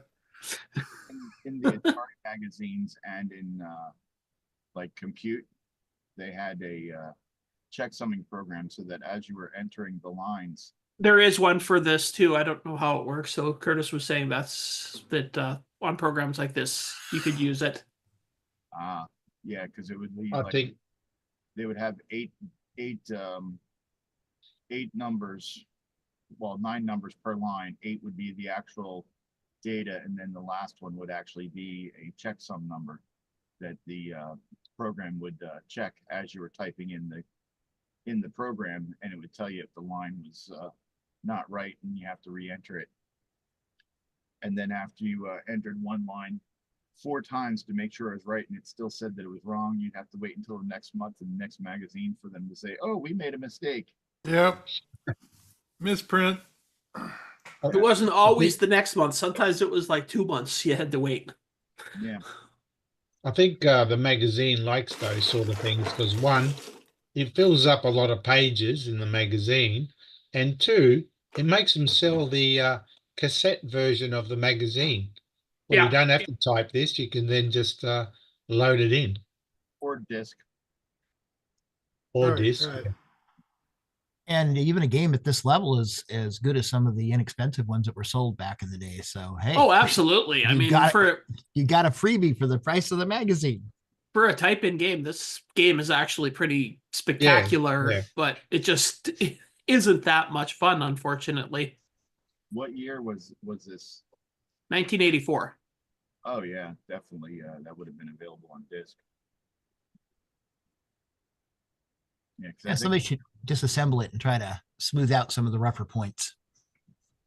Yeah, I think it was around 82, 83 when the magazines in the US started going from cassette to disc. By 84, I think they were all, you could get either one or just disc. I don't think there's really any rough points in this game to smooth out. It's just the game mechanics themselves. Yeah, the game mechanics itself are you'd have to redesign the entire game. I mean, for what it was designed to do, it definitely does it. And analog control. Actually, I found it works better with digital control because when you're playing it with a digital joystick, your guy can sit in the center of the screen and he kind of vibrates back and forth, but he will stay kind of in the middle of the screen. So it's kind of a bit of a cheat is to use a digital joystick. No, I was saying more of a specific location on the joystick is a specific location on the screen. No, there's left and there's right. So your ship is always moving. So if you go to the left, your ship just keeps moving left until you move the joystick to the right, and then it moves to the right. Okay. So there's no setting it anywhere on the screen. It's see if your I can joystick. actually... Your joystick becomes a directional control rather than a position. Yeah. So But that makes sense if with the deadband in the middle, it jitters, then it just bounces back and forth a little bit.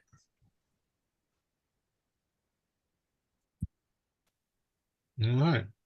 Well, what's next week's game? First we have to plug the show that on Thursday nights you can come and join us on the Game On Challenge in the Discord channel, and it starts at 8 o'clock Eastern.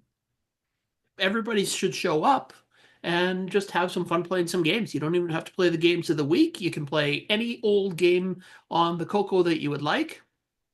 And if you don't feel like being on screen and playing games, you could just hang out and chat with us, or just hang out in the chat of either YouTube or Twitch and chat with us. So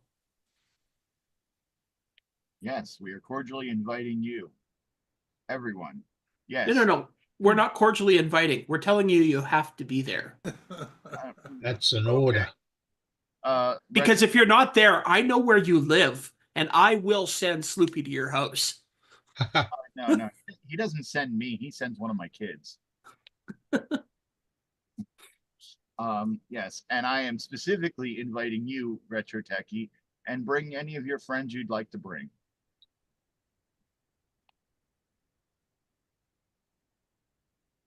All right, so that brings us to the fun segment of what are we playing next? Ooh. This is what we're playing next. This is a CoCo 3 only game. I've never seen that one. Is this a type-in as well? No, it was, I believe it was a commercial game. Oh, I've never seen this one. Anybody? I'm lost on this. Bueller? So this is Color Computer 3, 128K RAM, disc, joystick. So this is kind of like a scramble game. So you're the ship up there, and you're flying along and shooting stuff, obviously.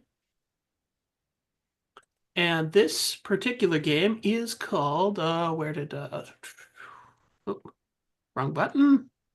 There. Jubilex. 1989. And we're playing on skill level 1, because not all of us are Buck Owens or Dr. Ted, so. One's been playing already? Oh, this is just off of Curtis's website. Because those initials looks familiar. Yeah, that would be L. Curtis Boyle. Oh. So wow. He has time to play this, but he doesn't have time to join us every week for the well, he probably put this on his website a long time ago. Anyways, it's a game by Greg Whitmire, and it's from GSW Software. Quick little write-up here. Features multiple skill levels. Game is divided into different sections, each of which you fly across a scrolling landscape, maneuvering in all directions, trying to shoot out at objects both in the air and on the ground. You can get weapon power-ups, etc. as you go as well. Jubilex was sold independently by its author under the GSW Software name. Oh, Greg Dev Whitmire, GSW. Yes. So now we can all guess what his middle name was. It starts with an S. Shot. Sam. Well, I was thinking GSW is a common acronym these days for something else. Shot. Yeah.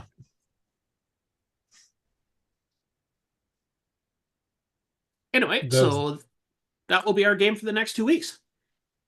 And does the landscape rise at all? It's all just flat land. I think it's all flat. I only played it a little bit, so I never got to any of the further levels, so I don't know what happens in those. Maybe the landscape changes. It's something that we will find out as we play the game. But it is a nice, colorful game with a little bit of the kind of like chunky graphics that I like personally. So you said level 1? Level 1, because we're not all, AI. We're not all AI, basically. Some of us have the reflex of a 50-year-old. I remember back when I was 50. Yeah, if only. Right. I remember when I had Those the were the reflex days. of a 50-year-old. That was wonderful.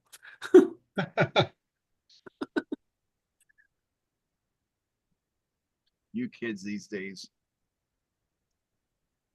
So that is all I have to say about that. So how about we throw it on over to our button-pushing monkey for the next segment? Okay. Mark, you ready for some news? Yeah. When you want the latest in TRS-80, Tandy, Dragon, MC-10, and all of their hardware cousins, no matter what it takes, or where news breaks, from around the world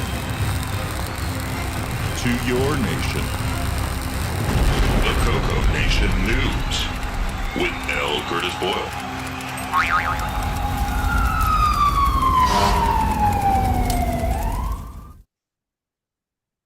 But it's not L. Curtis Boyle. No, it's his trusty replacement, Marco. It's Mark Oberheiser. Overholzer. There we go. Yeah. So we and his hair has caught fire. No, I know how to use a soldering iron. Yeah. But there's not one behind me, but you can see a oscilloscope up there. Yeah. I'm actually not at home. I'm actually in my day job office because my wife needed my living room today. So here I am, and that's what my back of my office looks like. Actually, I'll pan that over a little bit. There's one of my workbenches where I do all kinds of electronic stuff. So mainly fixing 20-year-old parts and pieces and making them work for people because they still have motorhomes that are working and they need their electronics to work. So anyway. Okay, well, I am the fill-in news anchor. Are we going to start with the game on news? Seem reasonable? Sure. Okay, so let me see if I can get my notes up here. Oh, actually, we usually do the events coming up, and there is a video for the first one, which is one happening today and tomorrow, which is the Retro Computer Festival 2024, and there's actually a video for that.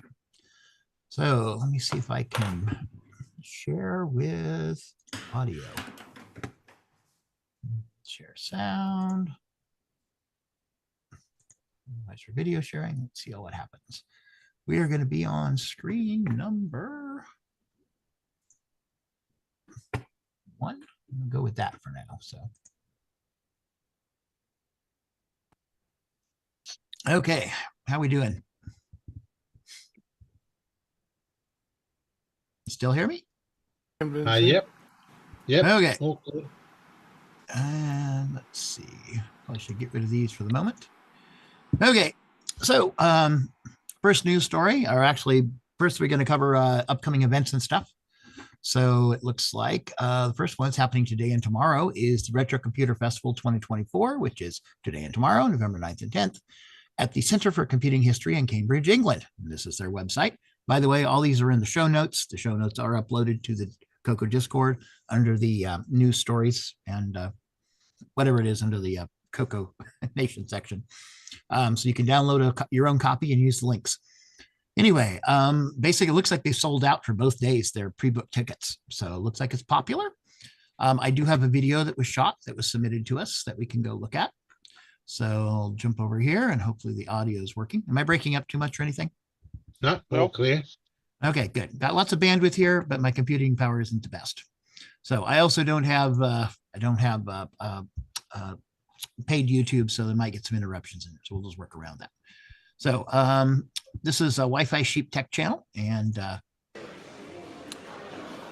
we'll see what they have to say. Hello there, how are you doing? Very good afternoon. Welcome to Wi-Fi Sheep. How's the volume level? Why this has gone into this strange good. aspect ratio. I didn't want to record this way, but I suppose that's the fashion now, isn't it? So you'll have to excuse Vertical World. How are you doing? I said good afternoon. My name is Tom. You're with youtube.com/Wi-Fi Sheep, and I just want to say, hang on, there we are. That's me. I just want to say a very warm welcome to everyone joining us on the Coco Nation podcast.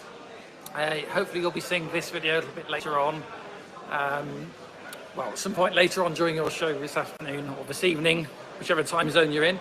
So welcome to Cambridge, England, and day one of the Retro Computer Festival 2024. Really busy show. I'm going to try not to interfere with another recording going on over there. They've got me apparently recording, doing a thing with them later on. So I just let someone through. So it's actually been really busy. As I've said in my lead up videos to this event, we hit capacity quite early on. So it's been busy. It's quieting down a little bit right now. Hello everyone. And yes, we do actually have a couple of machines for sale today. We have Lowercase and Coco 1 and MC10. Interested. All proceeds to the museum, of course. Thank you. There you are. If you want a BBC Micro, you know where to come. If anybody wants to stop, go back in something, just tell me and I'll run it back. But hey, there's a MC10 and a Coco 1. Just going to show you, so I'm going to go and find Tony during in a moment. This is Tony's setup this year, go ahead. so especially those of you me do that. watching from the Coco Nation are interested in Tandy Color Computers 6809 derivative machines. Tony's got quite a good setup here, and I'm going to find him in a bit, but we'll show you. Right, so this is my setup here. Look what's hiding behind my banner. I'm so sorry about this.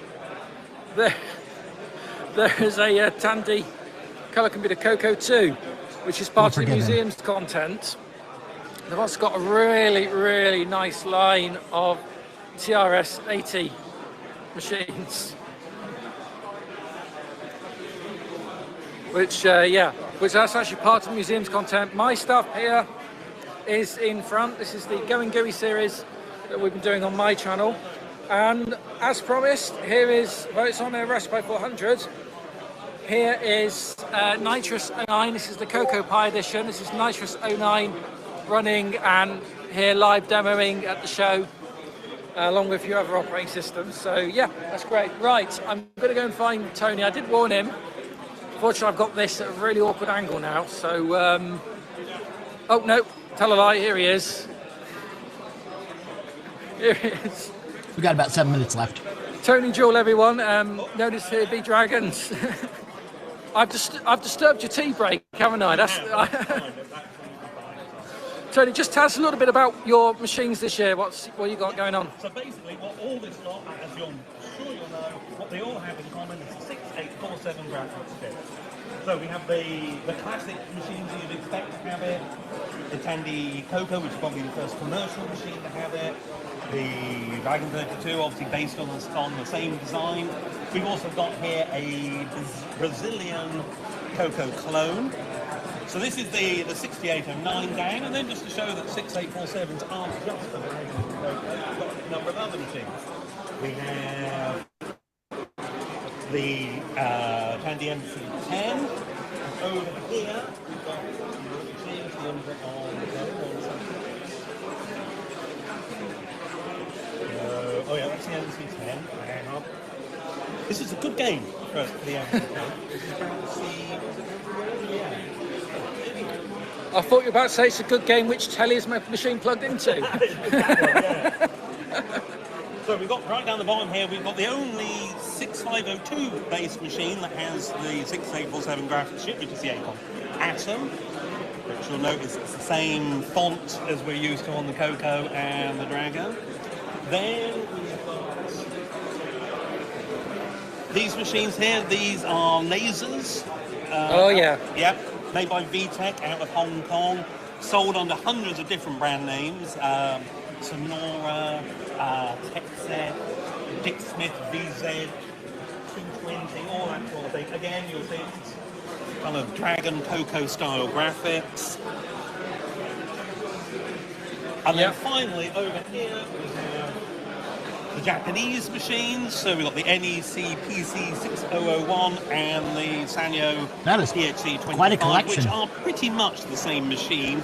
This is just a smaller version of it. And again, the lovely green screen graphics. nuclear vomit green, as I call it. Yeah. It's very That's great. brilliant. Hasn't this show been busy this year? Oh, wow, it has. It's been absolutely so, yeah, it's been a good show. So what are you going to say to our North American friends about coming to visit us next year? Oh, you definitely need to. You need to put it in your diaries. November, we'll be here. There'll be more dragons, more green goodness. So no excuses, no excuses. Tony, thanks for that. Cheers. Right, I'm going to just zip through here. Sounds like I don't love want to have this some video of us to be show up. too long. Oh, after you. It's like this really narrow doorway to try and, after you, try and get through. By the way, for those of you that follow me, that's that Indian clone licensed BBC Micro, the Dolphin, that I will talk about, probably in a pre-record. Right, I want to go in here quick, and there's Tim Gilbert. Hi, how you doing? You all right? Hello, Coco Nation. So Tim, what have you haven't bought any CoCos with your dragons, have you? No 6800, but the link to the 6800 is that his kit trainer. Ah. You can put a 6809 on it. Right, excellent. There's a conversion kit, so there is a link, vaguely, like there's a link to everything. So you're more known for you're known for the Dragon meetup and the Dragon show, yes. So Right, I just done loads of dragons, so now we're doing his kits. doing some he kits. So Another great American computer. oh yeah, there we are. Excellent. Thanks for that. Cheers. Just go over here because I was hi, how you doing? You're right. I was told that you have a 6809 core. Is that right? No? Not here. I've been told wrong information. That is disappointing. Okay, never mind.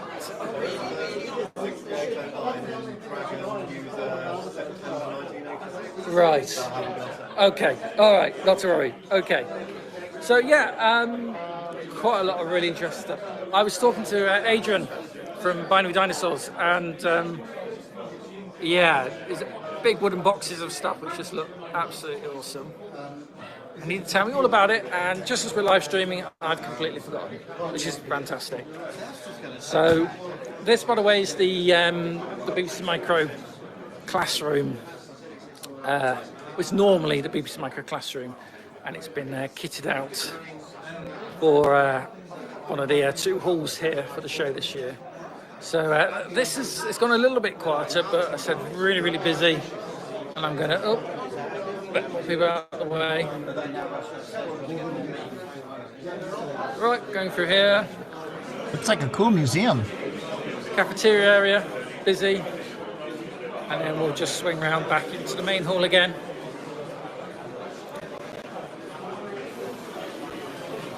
So, as mentioned, oh, by the way, just quick, look, a PC that's actually not dead. Unlike mine, it's very dead. This is from Goldfish on Games, another YouTuber. So I need to make my PC less dead.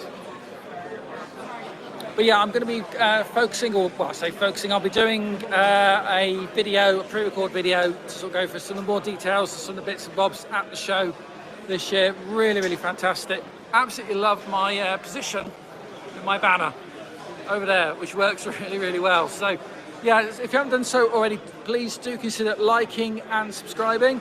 Once again, hello to everyone at the Coco Nation. Sorry I can't be with you tonight. But maybe we'll catch up again real soon, and hope you enjoyed this video. Okay, thanks everyone, and we'll say bye for now.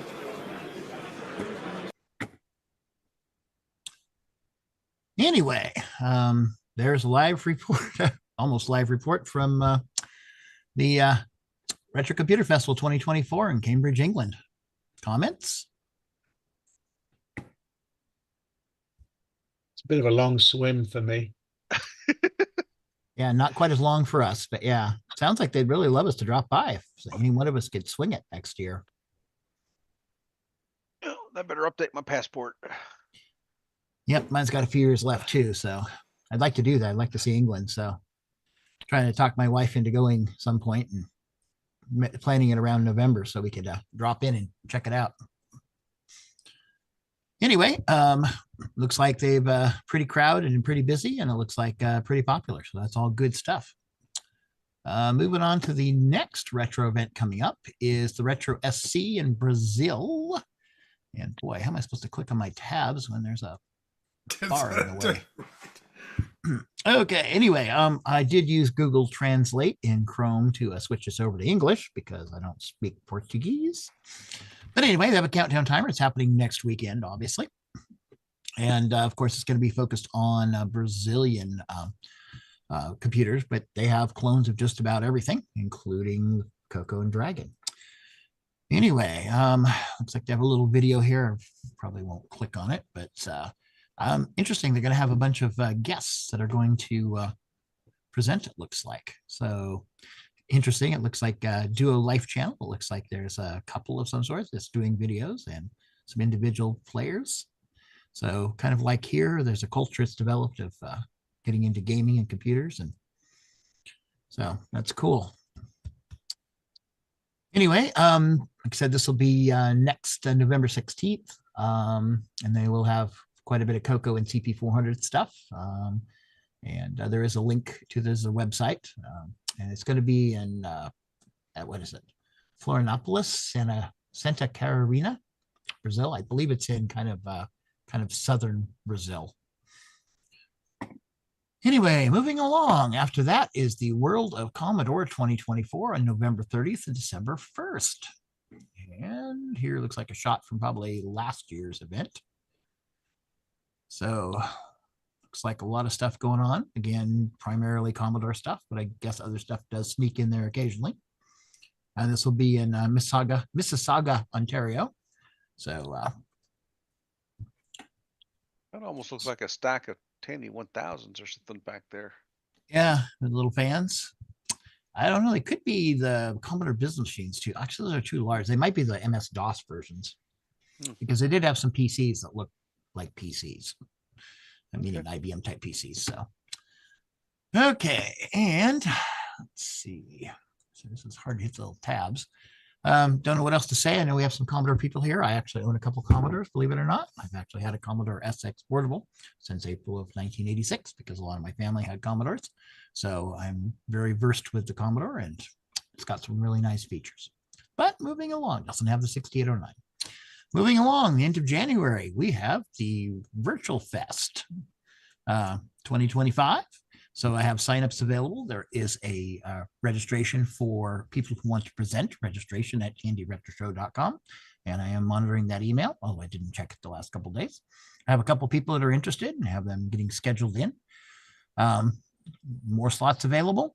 And, you know, if you can't make it to an event, whether it be in Cambridge or whether it be in Brazil or whether it be here at VCF or Coco Fest, you know, come present your project online. We'll give you an hour slot or so to show stuff off. And we really like to, I am the person that's kind of running the thing. So, yeah, get a hold of me, present stuff. Let's see some things. We had some cool stuff last year.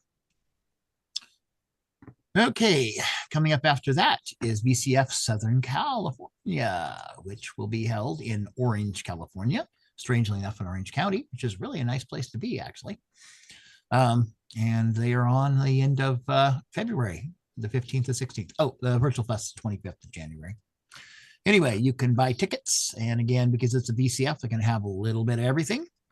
So hopefully there'll be some Coco presence there. I understand that Wayne Campbell's trying to get transportation to get there. So he'll be able to be the man on the spot. And maybe he'll be able to show us some stuff directly. Any questions, comments? Going? Okay, coming up after that is going to be BCF East. This is a reschedule from original. It's basically going to be April 4th through the 6th, 2025. Same facilities it has been for the last, 7 years, 10 years. I believe our own Sloopy Malibu is going to be making a trip there. And very Apple intensive, I know, from previous years, but it'll be nice to have Sloopy there to throw a little bit of Atari and Coco and some Commodore in there as well. And they usually do have some really good speakers that show up, and it's always a good event. Haven't been to the East one. I've been to the West one. If I may interject. Yeah. Please. David Lord. Yes, there is a VCF Southeast also. Because he says, do organizers know there's a southern part of the U.S. exists? There's Southeast, It does? Southwest. Yes, I've heard they have a combo one with like a gaming expo. Yeah, So and just so you know, David Lord, the VCF organizers, so to speak, are not the same people. It's different people that organize each of the individual VCF shows. So the VCF East people that organize it are different from the people that organize the VCF Midwest, along with the VCF West. I don't. What's the VCF for the Northwest?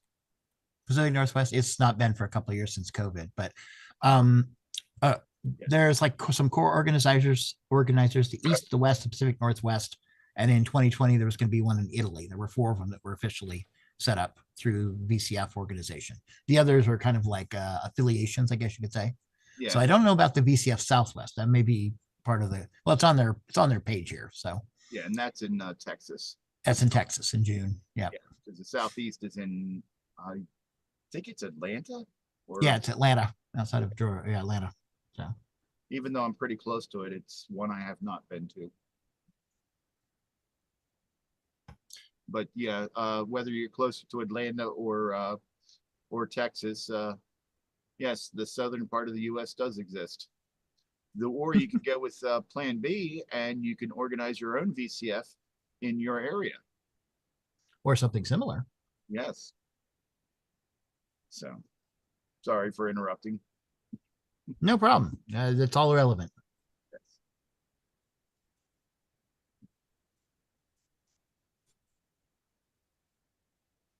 Minimize road trip miles. Yeah, then your best option would be to get a few local like-minded people together and organize one in your area. I do know that there are several other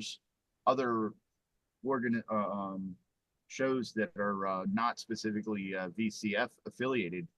I do know that there's one in I think it's Falls Church, Virginia, or somewhere in that area, that has been organized, and they're doing a monthly thing at the moment, a small monthly thing, but they're thinking about doing a large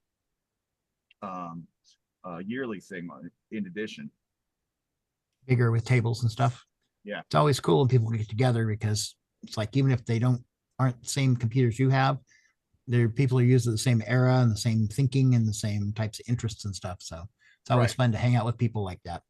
And if you bring people, and if you go and you bring our specific types of computers, other people in the area are going to see that, and you're going to get, and it's going to grow bigger and bigger with any specific computer that you're interested in. Yep. Anyway, after most of those VCFs earlier in the year, then we get to our favorite, because it's near and dear to our hearts, the 33rd annual last Chicago CoCo Fest, or at least the next to last, because I think we have it scheduled for 2 years at this point. Anyway, and that is going to be, and mind you, this is going to be a Friday, Saturday with cleanup on Sunday. So it's going to be the 2nd and 3rd of May. And we'll have till noon on the 4th to get everything cleaned up at this place we've been for the last couple of years, which is the Holiday Inn and Suites in Carroll Stream, Illinois. And the hotel rates are already locked in for $122 a night, 2 queens or 1 king. And I believe you can start registering for those now. Table registration won't happen until right after the beginning of January, from what I understand. So basically get your mouse clicks ready so you can get yourself a table. And of course, let's see, as usual, there'll be an auction, or it'll help raise money to cover all the costs. Anyway, hope to see you all there. And let's see what else we got here. Did I miss one? Yeah, I forgot to throw one up here. The VCF Southwest is in Texas.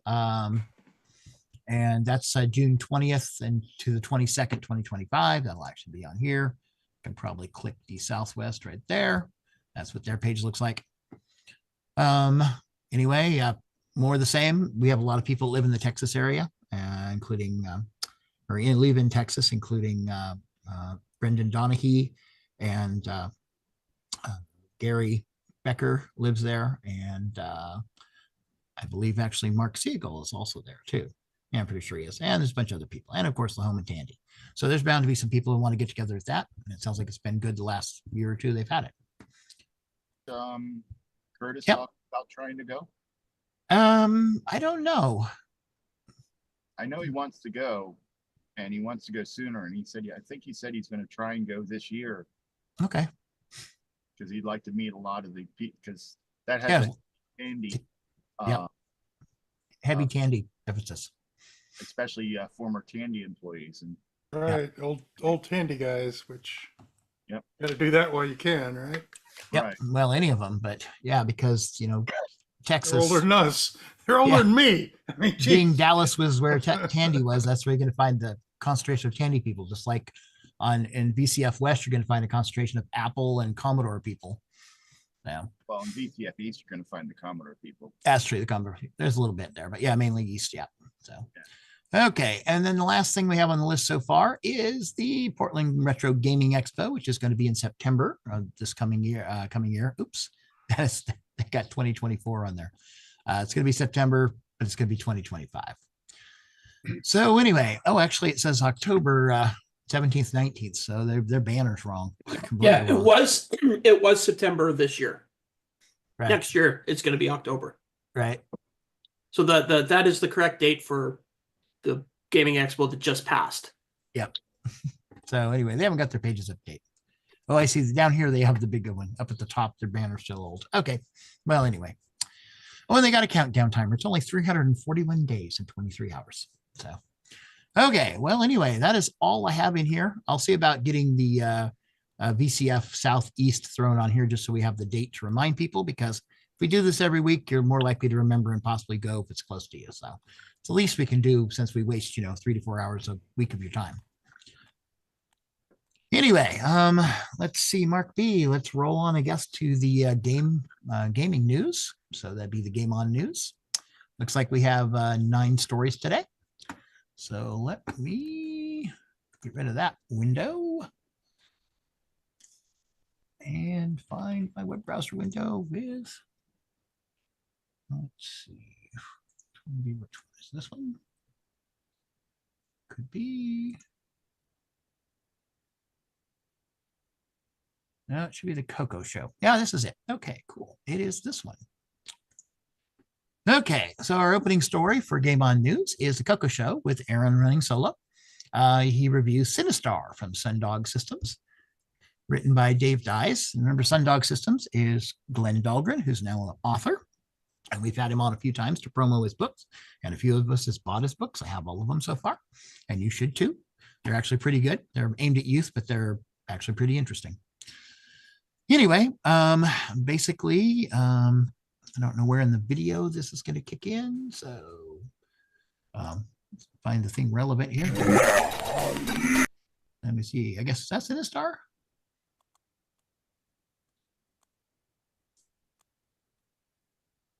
Should have queued this up a little better. Does this look like Sinistar or is it something else? No, that's Sinistar. Okay, graphics look right. And if you aren't subscribed, you should. Hello, everyone, and welcome to another adventure in TRS-80 color computing on the CoCo show. I'm your good buddy, your good pal, amigo Aaron. I want to give a shout out to my usual partner, the Brent, who is celebrating the birth of his first granddaughter.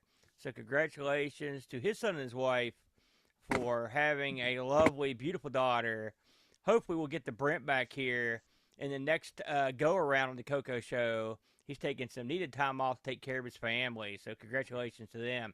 Hey, we've got a real fun one today, in my opinion, because we're going to be looking at a game simply known as Sinistar.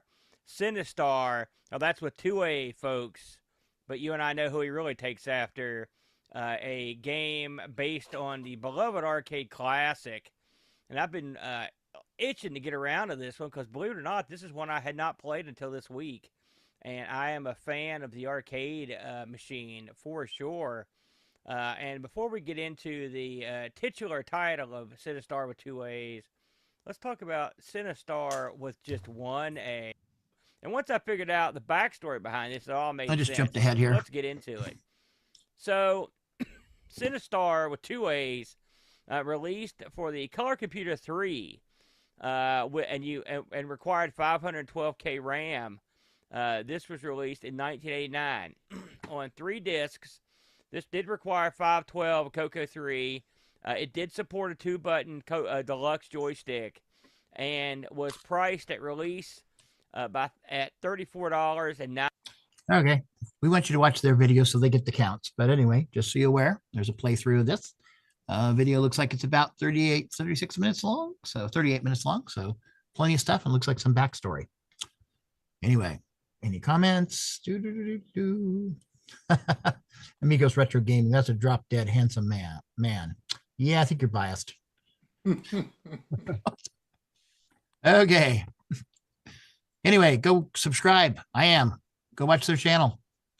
Coming up next here, Erico Montero, a screenshot of some animation SG4 characters. So Erico has been really doing some great animation stuff with SG4. Amazing with such a low res, getting such lifelike motion that you know what it is characters walking or characters turning or whatever. It's like, wow. The fewer the bits you got to work with, the pixels, the harder it is to make it make sense. Anyway, congratulations, Erico. Keep up the good work. We're looking forward to some more games that you're working on. And anyway, moving along, Wargaming Scribe does a review of Cinepack. So have we covered Warcraft? I think we've covered Wargaming Scribe before. Arc Royal Games, they do a lot of simulations, as I remember. So Battle of Midway. Looks like a static page, but this is good. It's always nice having some background info on some of these games. Sometimes the playthroughs are helpful or the way things work, because sometimes trying to figure them out yourself is kind of difficult. Anyway, please visit their page. Again, all these links are in our show notes. The show notes are available on the CoCo Discord under the news channel. And you can download your own copy and go through them with your own leisure.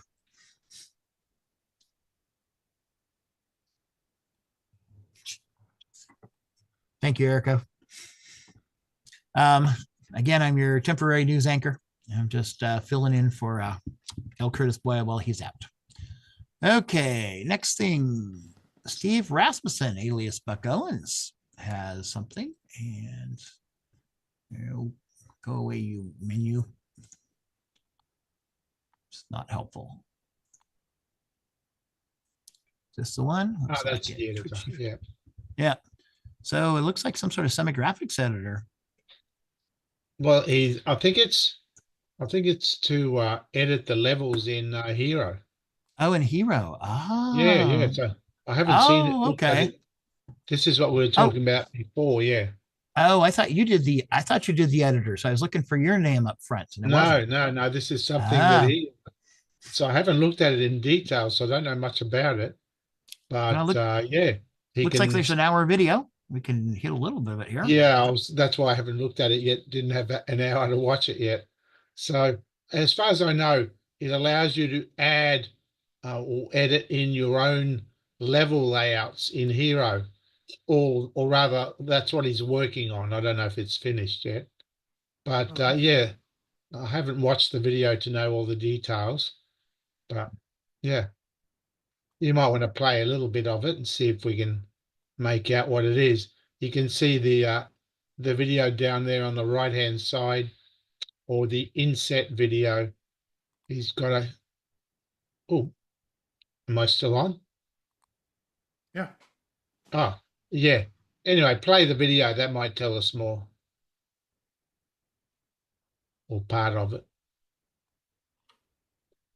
Is Mark still there? I think our newsman just decided to quit. Yeah, I was wondering he what muted happened himself.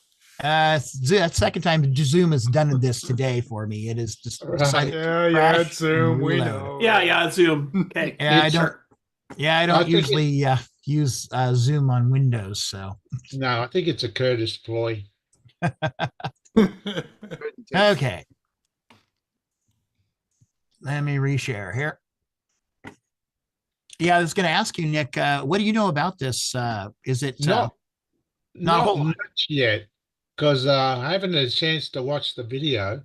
But how does it work? Is he editing data statements that get inserted into your program, or how's this well, work? my program, all the maps were in the basic program, so it was all in basic. So he's editing all the data, but he's got this program which I don't know if it's a what do they call it on the PC in some basic or whatever. Anyway, so he's written a program on the PC which allows him to edit the levels. So it's editing, allows you to edit the ASCII that's in the original game, and you can visually look at all the results. So I'm not sure much more than that, or whether he's finished the program yet. But you might want to play a part of the video and see if we can make out what it's doing. Yeah, there's no narration so far. It's just background music, and he's just picking stuff here. Yeah, so he's picking colors off and placing them. So yeah, he's just manually just draws things up.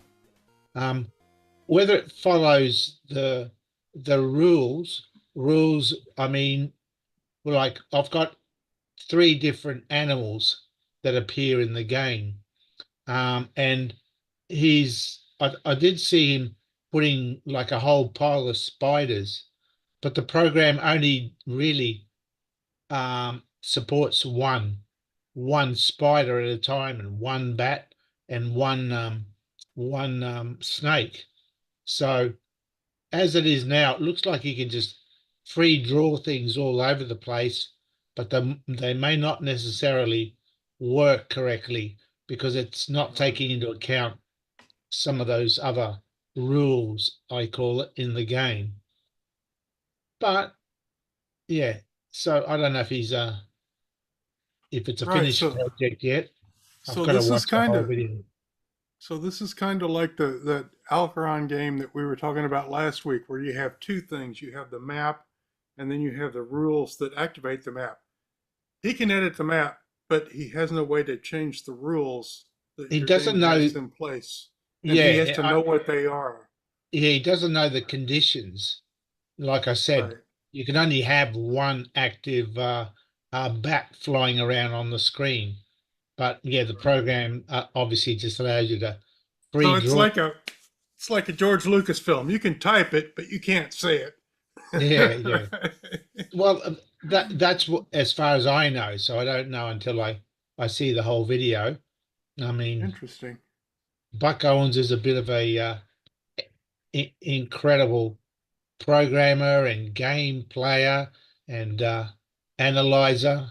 So yeah, he can do anything. Okay, my Zoom's not liking my computer much. Keeps dropping me off and reconnecting. So I'll try to keep the videos down to the minimum here. All right. Yeah, no worries. Are we good with this so far? We've got a link to the video. You can go watch it. I'm sure we'll have questions. We'll probably get Buck Owens on here to talk about it in the near future. So and we'll be having a Coco Tech also with the follow-up on the SG 12 and 24 graphics as well. It amazes me.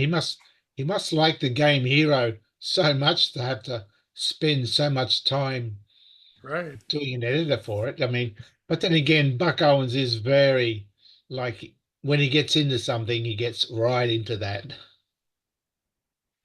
Right. Well, it's He's like a me. purist. I would have more fun designing hero levels than playing the game itself. Well, that's what this me, is. Yeah, Hero level editor. It's probably written in something like QB 4.5 Basic or something like that. Yeah, I think it is. Yeah, QB or whatever, like the new basic stuff. So a lot of people are. Go ahead. Oh, nothing. I was just. A lot of people are familiar with that because of the Microsoft Basic, so it seems like a logical way to proceed. Yeah. Okay, moving on to the next story. Looks like Per Surratt has some new re-releases of his AGD games for the Super Sprite FM Plus board.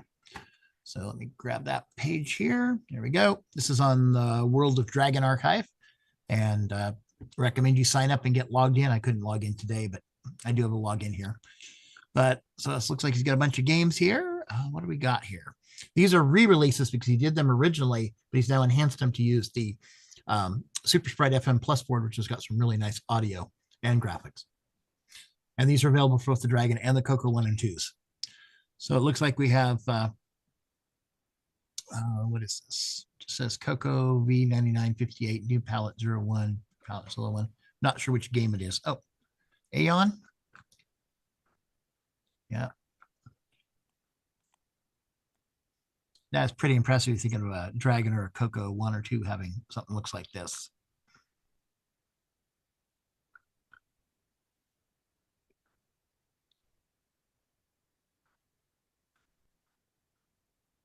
Pretty wild that after all these years, there's new hardware with expanded capabilities being made for these old systems. And it's not just video and sound. Right. Wow.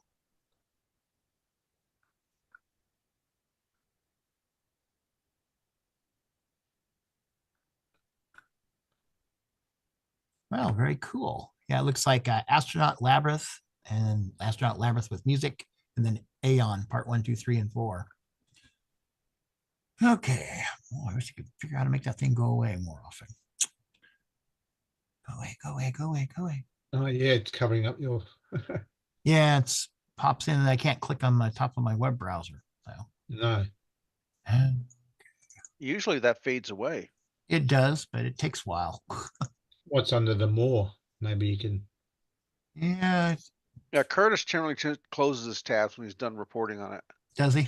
So everything Okay. slides over to the left.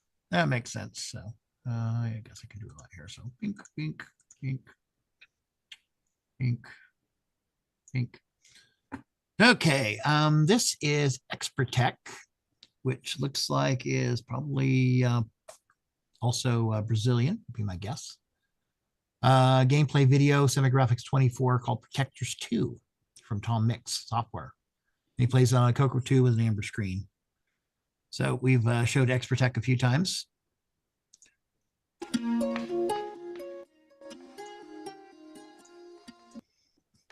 Sí no recuerdo de qué trataba, igual que muchos otros juegos, ¿no? Spanish, okay. Ejecutamos. Protector. Software. Parece que este juego era bueno también. Viendo la música. So it was translating Portuguese into Spanish. No, I think it's Spanish. I was just guessing by glancing at it. I'm not an expert in either one, so.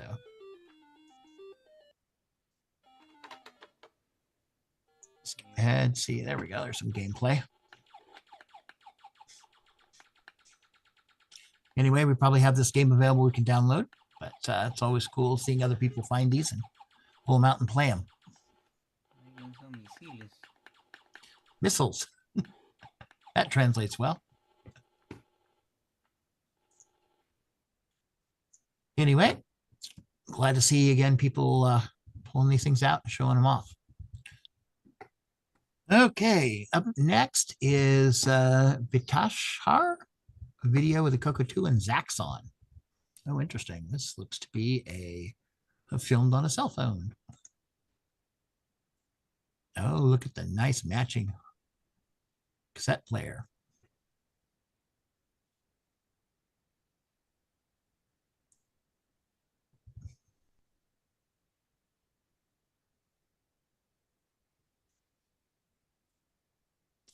Says this video includes the fun of getting the volume level right to load from adjusting the levels, adjusting the levels, adjusting the levels. Oh, notice it's a nice melty key. Boy, that case is wonderful. I wonder if it was just like that or if it's been, treated with retrobraiding. Right. Looks brand new. Oh, wow. Got an Amiga monitor too. And an Amiga.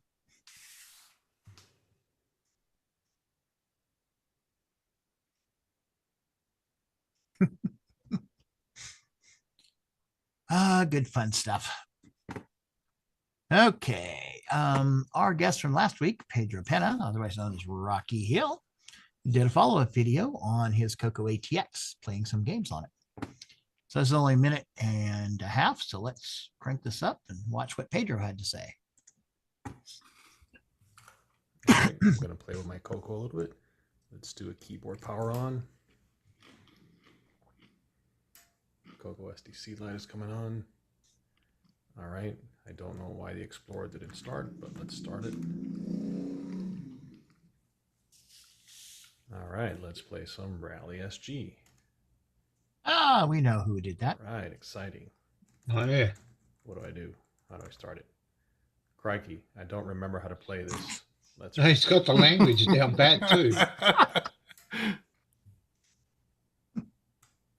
And oops.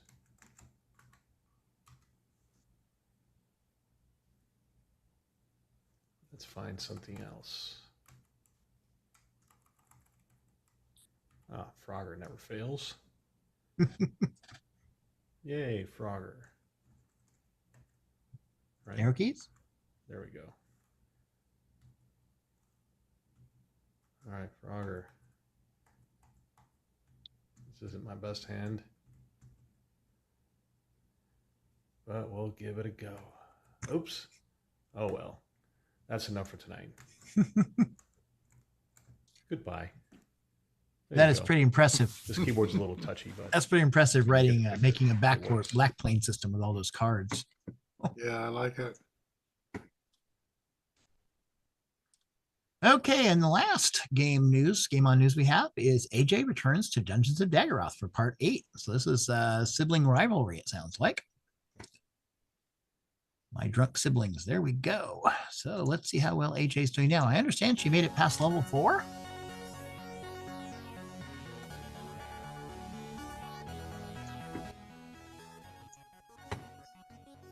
Hey everybody, welcome to another episode of Dungeons of Daggoth.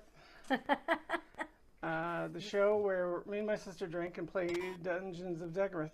For the rest of She's lost it. It's a real Groundhog Day situation here at the compound. Yes. At the sibling rivalry compound. Sibling rivalry compound. Hey, she finally took a sip. AJ, what am I drinking?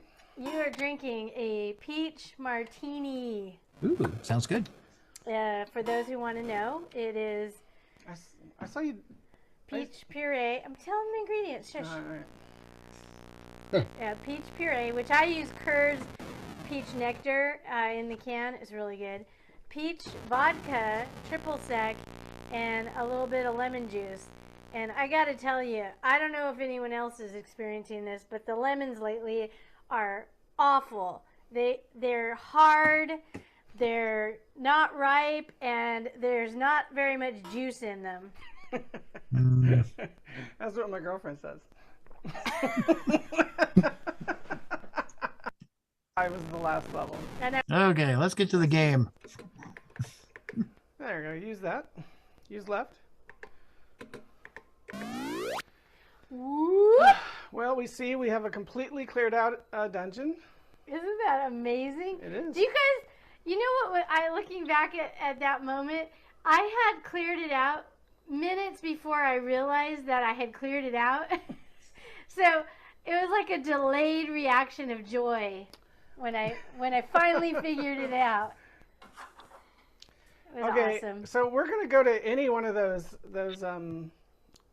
doors down, those Portals. pits, and climb down. But we're gonna do a couple things beforehand. So pick one that you want to go to. I mean, we're near that one, down there at the bottom center. Don't tell me what to do. I'm going to the one near us. Oh, well. Subscribe to their channel. They're great people. They both of them were at Coco Fest, not this year, but last year. And Tim's a great guy. He actually lives pretty close to me. He and his sister live just about an hour and a half from where I live. So I can actually go visit them in real life. Imagine that. Anyway, thank you, Tim. Tim also is our MAME maintainer for the Coco. And so good. If you have any questions with MAME, or especially if you have bugs with MAME and the Coco, he's the guy to go talk to. Anyway, that is the last story we have for Game On stuff. And again, all these are available in the notes that are available on the Color Computer Discord that you can go and sign up. Easy enough. Just go to http://discord.thecoconation.com and it will take you right where you can get a link and you can join us. Be prepared to look through the code of conduct and answer the questions, please. Okay, moving right along here. How are we doing for time overall? Oh, it's been 2 hours and 40 minutes.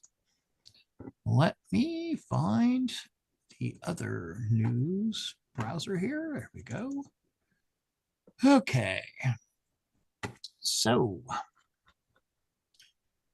our opening story here is 8 Bits in the Basement has a YouTube video that aims to demystify 6809 assembly language. In this case, he's focusing on the Thomson M05 from France.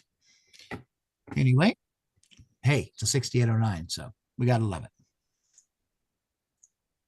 How you doing, everyone? Greetings and welcome to today's episode of 8 Bits in the Basement, which is a whole new format, because what I want to show you today is a little bit of assembly. Small little bit, just compare it to BASIC, give you a kind of a flavor of what the heck assembly language actually is. And the reason I'm making it is this is the very kind of video that I wished existed back a year or so ago when I started, you know, learning assembly.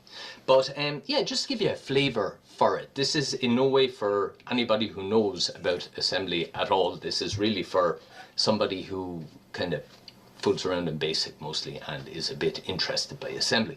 But anyway, what we're going to be doing today is we're going to be having a look at assembly language and a little bit of BASIC through the eyes of the Thomson M05.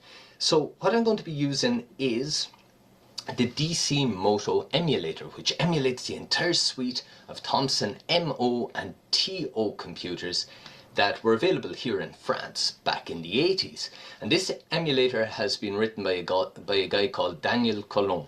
And he's a huge figure here in France in the Thomson retro computer community. But he makes all kinds of hardware, and he's also after writing this emulator, so it's a fantastic little thing. But the reason that I've picked the Thomson MO to show this is that there's no real setup needed apart from just the assembly code that you want to type in. So when I show you the programs, it's really only exactly what's needed in order to get it to do a thing without any initial setup of clearing memory or setting up screen modes or any of that kind of thing. So it makes it easier to see what the heck is going on. So anyway, what I thought I'd start by doing is just by saying assembly language lets you speak directly to the processor and tell it exactly what you want to do. I guess it's going to go and show how this actually works on the Thomson. Probably not too relevant directly to us, but again, subscribe to his channel. I am. Also, he did a game for us just a few months ago. I was trying to remember the name of it offhand, but anybody remember what it was? The butterflies. Yes, Bob and the Alien Fireflies. Bob and the Alien Fireflies. Yes, so go check that game out. That does run on your CoCo.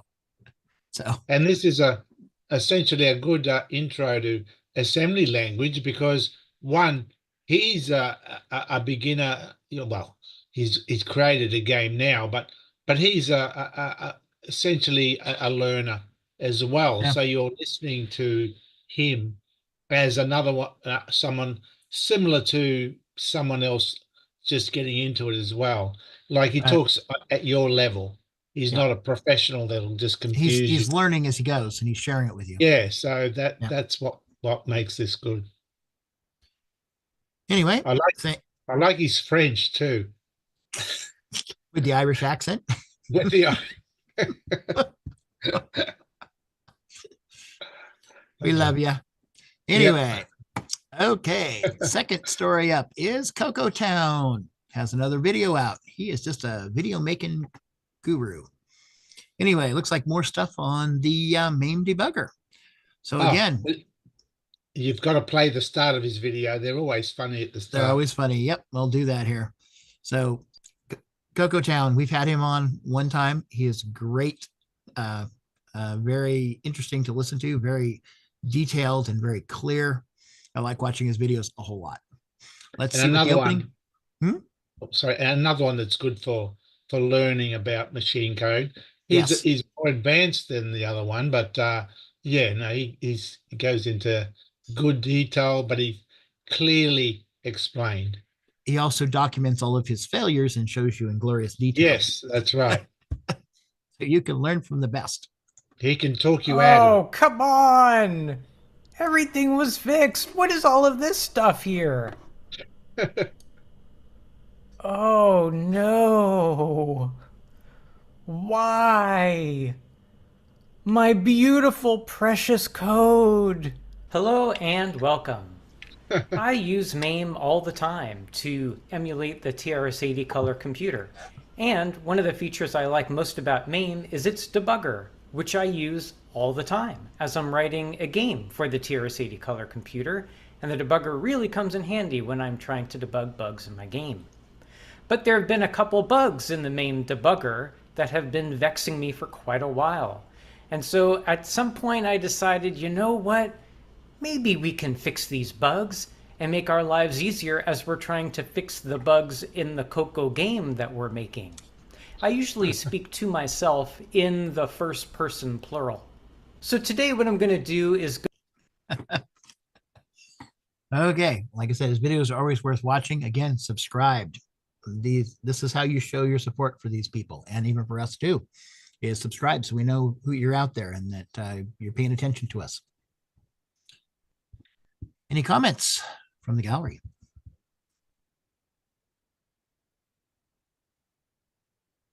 I don't know if I lost you again or what, but we'll be moving along here. No, it's just us peanuts out here. Okay. Yeah, like I said, I do have a reset. So if I say something like, are you still there? Somebody might say, yay, or something. So, okay. Third up is Randy Kindig, who is the originator of the Floppy Days podcast. He's been doing that for a long, long time. How long has he been doing that? 14 years? 15 years? He got started way before even we started doing stuff, or even other stuff on the CoCo.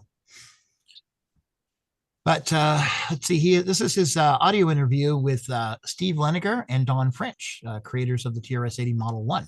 So this is probably a follow-on from the Tandy assembly. Anyway, this is a podcast, so it's all audio, but you are looking at the webpage, and you can play it. I won't bother with it for the moment, but it is there. If you're interested in the original Model 1 and that line of Z80 Tandys, then this would be of interest to you. It's always fun because these interviews usually reveal stuff that may not have ever been mentioned before. And so it's a way of finding out something new about the history that you didn't know. Moving on, the All Things Atari and Then Some page on Facebook has some classic photos, it looks like. House from the Future, built by Frank Lloyd Wright in Arizona in 1979. Anyway, the photo here shows a lady using a color computer, it looks like. Motorola Home Manager. Oh, interesting. Well, actually, it looks like some sort of Motorola machine, but it does have the 6847. Right. Wow, this has just been a 6847 week, hasn't it? All over. Yes, it has. And the Dragon Show and the CoCo Show and the... Everything show. Anyway, it looks like there's a few photos they have posted here. So it looks like Motorola did some sort of prototyping with, interesting, doing the recipe on it.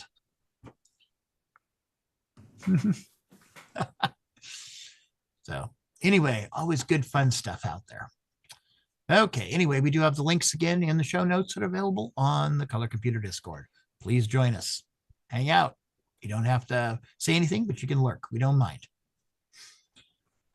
Moving along, David Collins has posted an update for his 6809 single board computer.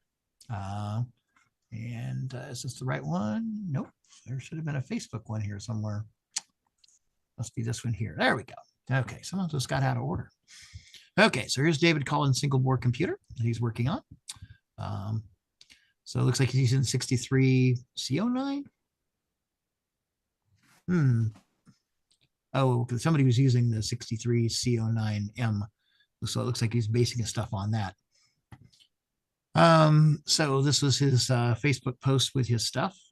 This was taken from a Hackaday page, which is this one right here. Hackaday is a great place to see various projects. Oh, this is his page too. Also, as an interesting note, David is the one that won the eBay auction for the small operating system SOS manual. And he is, I guess he is going to be scanning it. There were no discs at all, but it did have documentation, I guess, and listing of the files that were on the discs. So anyway, there should be also a here. Yep, there we go. There's the Facebook page with the SOS stuff on it. It would be interesting if somebody could actually find some discs for this or some code somewhere, but Right. cool that somebody else made another operating system for the color computer beyond the Flex and the OS 9 and the what we have. So I wonder anyway, if that's a ROMable one. Yeah, I don't know. I'd see there is a file that says ROM pat bin. There you go. It would be interesting. I could see somebody doing a custom loader where it would, load the custom version and do stuff for you. Yeah, I so you guess make so. an embedded system. Anyway, Well, thank but you, if we David, for find the code or the program disk. Yep, something anyway. So thank you, David, for grabbing that. It's always nice to capture those little edges of history. Let's see. And this one, I think this Haunted was also, oh, that's the House of the Future. This was the one that was the previous story. The one that has the, oh, that's cool looking. Built into the side of a hill. Very nice. Frank Lloyd Wright always did a lot of really cool architecture. Okay, well, thank you, David. We'll close those tabs out. You couldn't have one with kids because your boy would be taking his dirt bike right off of that hill. Right off the top of the hill. That's what fences are for. Okay, so this particular one is from Thomas Cherry Holmes, leader of the FujiNet project and the Plato online system called Arata Online. Anyway, it looks like he had something to do for election stuff. He had some sort of live feed that he's pulling data from the FujiNet and displaying it. So anyway, probably nothing to watch now at this point, but it is kind of cool that somebody's basically tapping into modern data somewhere and distilling it down so it'll run on a color computer or an old Atari or an old Apple or anyway, all about communication. Okay, so we only got a couple more stories left here. This one was a video posted on the assembly channel on the CoCo Discord, as you can see. Basically, Tasman, Scott Cooper, put up a video where he took Simon Jonason's plasma routine and added it to basically a maze program that he's working on. Is that coming through pretty good sized? Sure. I don't know if I can open that in the browser. I don't think it'll be any bigger, unfortunately.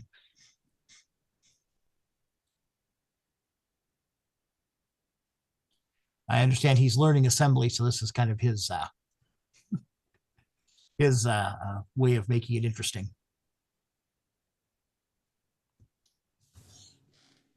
Okay, and the last for the regular news stuff is Retro Gaming put up a video showing installing an S video for PAL on a CoCo. So I believe he's from the UK, if I remember right.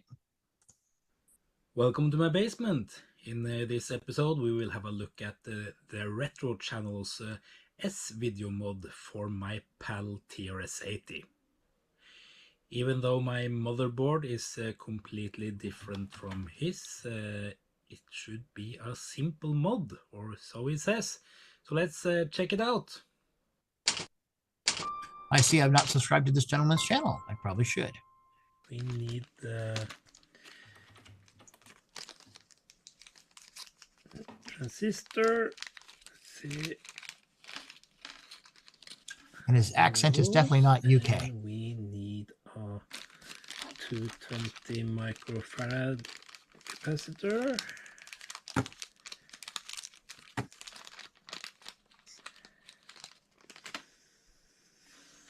that should do the trick. And we need a 0.47 microfarad transistor capacitor, sorry.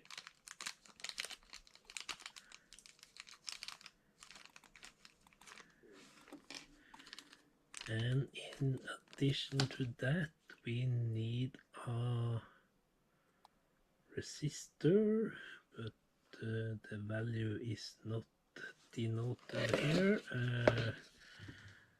The colors are 4, 7.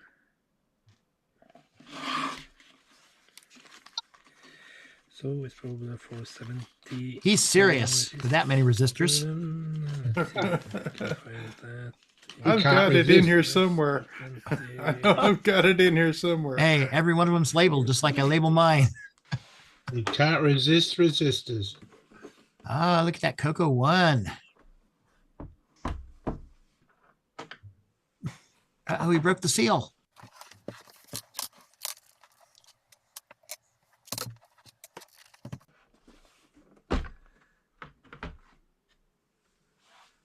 Oh, wow. Look at that.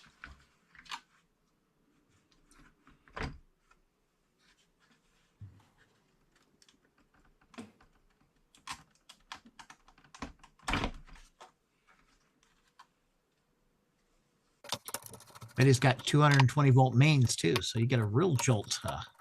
Right. Zippy. Touching that power supply.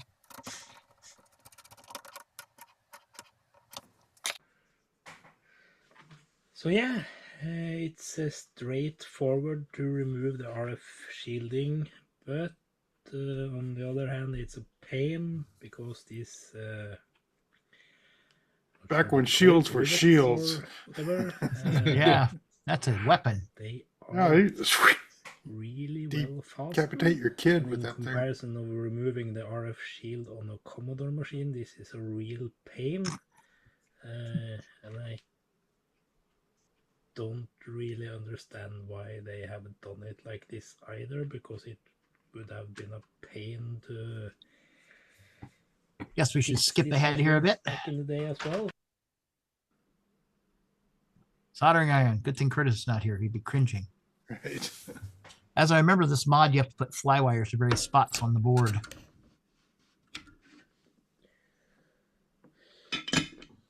So that should be it. That's the only thing you have to remove, and the rest is to add stuff on the other side. But yeah,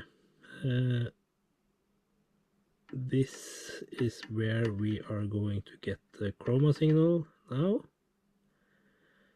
And because the chroma signal is not fed into pin 10 anymore, we should have Luma and Sync on pin 12.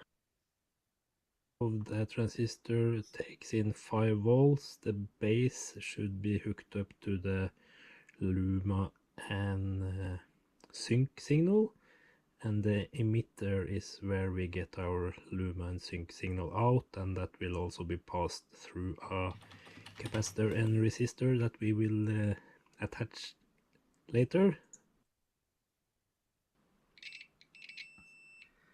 That point is also solid ground, and it's closer, so I will attach the 470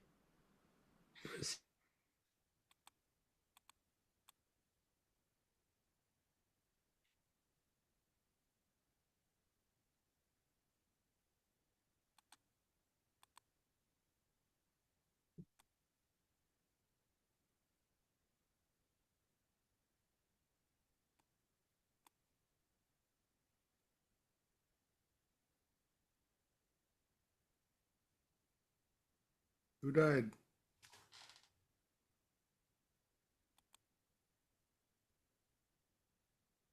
Is there anybody out there? Nope. Whoops, did something happen? Mark lost his share. Rebooted again. Oh, okay. Okay, well, yeah, for whatever reason, it doesn't like me messing around with videos on. We're done with that one. Yep, we're done with that one. We only got a couple left. MC10 and a couple Dragon ones. So I thought it was quiet for a minute. Yep, yep. Yep, Zoom is definitely not liking my Windows 10 system here. I got 16 gigs, but you know. Okay. Yeah, it's lightweight. And of course, it wouldn't be a Coco Nation show without having something from Jim Gary. Thank you, Jim, for not letting us down. So anyway, Jim Gary posted another part of his MC10 flag series. This time it's for the Canadian province of Nova Scotia. And you can see the little link here on Facebook. Looks nice. Thank you, Jim. And moving on to Dragon News, we've got a couple stories. There's that. So looks like Richard Harding, who's an archivist for the Dragon history, posted an article about interviewing Derek Williams, who was the technical manager at Dragon Data from early on right through its final days. Anyway, there's it looks like they have a website, dragondata.co.uk, where you can pick up all these stories. Anyway, it looks like it's just a written interview, but information's information. Oh, that's right. I've seen some of these videos before too. Looks like I got some videos that were shot of inside the factory.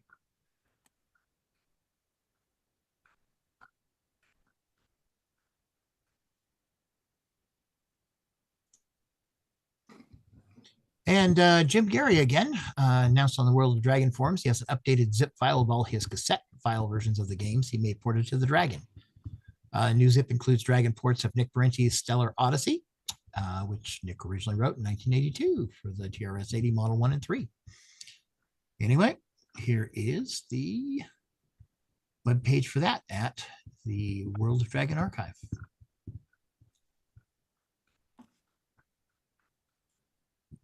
And that is all the news we have this week.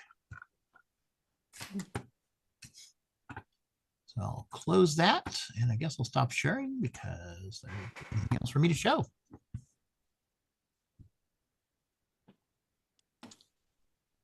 So, Mark, be awake? Yeah, I'm awake. Okay. Hey, Mostly, kinda. looks like we're at 3 hours. Right, we're going to even our average up. God, what are we going to do for the next hour? Karaoke. Leaves. Leaves. Yeah. For the next hour, we're going to get ready for the following 3 hours. Yeah. Well, I had promised Nick that we're going to do a big in-depth retrospective of that game that him and Sloopy like so much. The N-word. What's that one again? Yeah. I can't remember. It keeps slipping my mind. I got a better idea than doing a retrospective on Neutroid. Do a in-depth dive into Nitrous 9 Ease of Use Edition. Oh, perfect. Okay. Because Curtis isn't here, so he would not be Right. He can cringe, but he can't do anything about it. Right. And we come up with a lot of wrong information specifically for him. I think Mark B should do a dramatic read of the OS9 manual. And here's my answer to that. This concludes another episode of the Coco Nation, the world's leading live interactive talk show featuring the Tandy Color Computer. For all things the Coco Nation, visit us on the web at thecoconation.com. We'd love to hear from you. Send feedback, suggestions, even segments via email to show@thecoconation.com. The Coco Nation Show would not exist without the community and its cast and crew. The Coco Nation theme song, copyright 2022, D. Bruce Moore. Mixed, mastered, and produced by D. Bruce Moore. The Coco Nation is over. Join us on the Coco Discord server. Coco forever. Okay, so that should be done for today. New game of the week, Jubilex, right? Mm-hmm. Join us next Thursday, 8 o'clock Central or Eastern time for more Game On Challenge, right, Sloopy? Yep. Yay! This Thursday, 8 p.m. Eastern U.S. time for the Coco Nation Game On Challenge Live, where this week we will be playing those two wonderful Coco games. Zonks. And we'll hear Ken say, I'm sorry for Zonks. and then we'll also hear Mark B say, what was that? How do you get to level 2? Yeah, that's it. Level 6. How did I do that? Nope, we're past Hero. Yeah, I All know. right, so right mouse. Okay, so till next week. See you later. Bye, Bye-bye. everybody.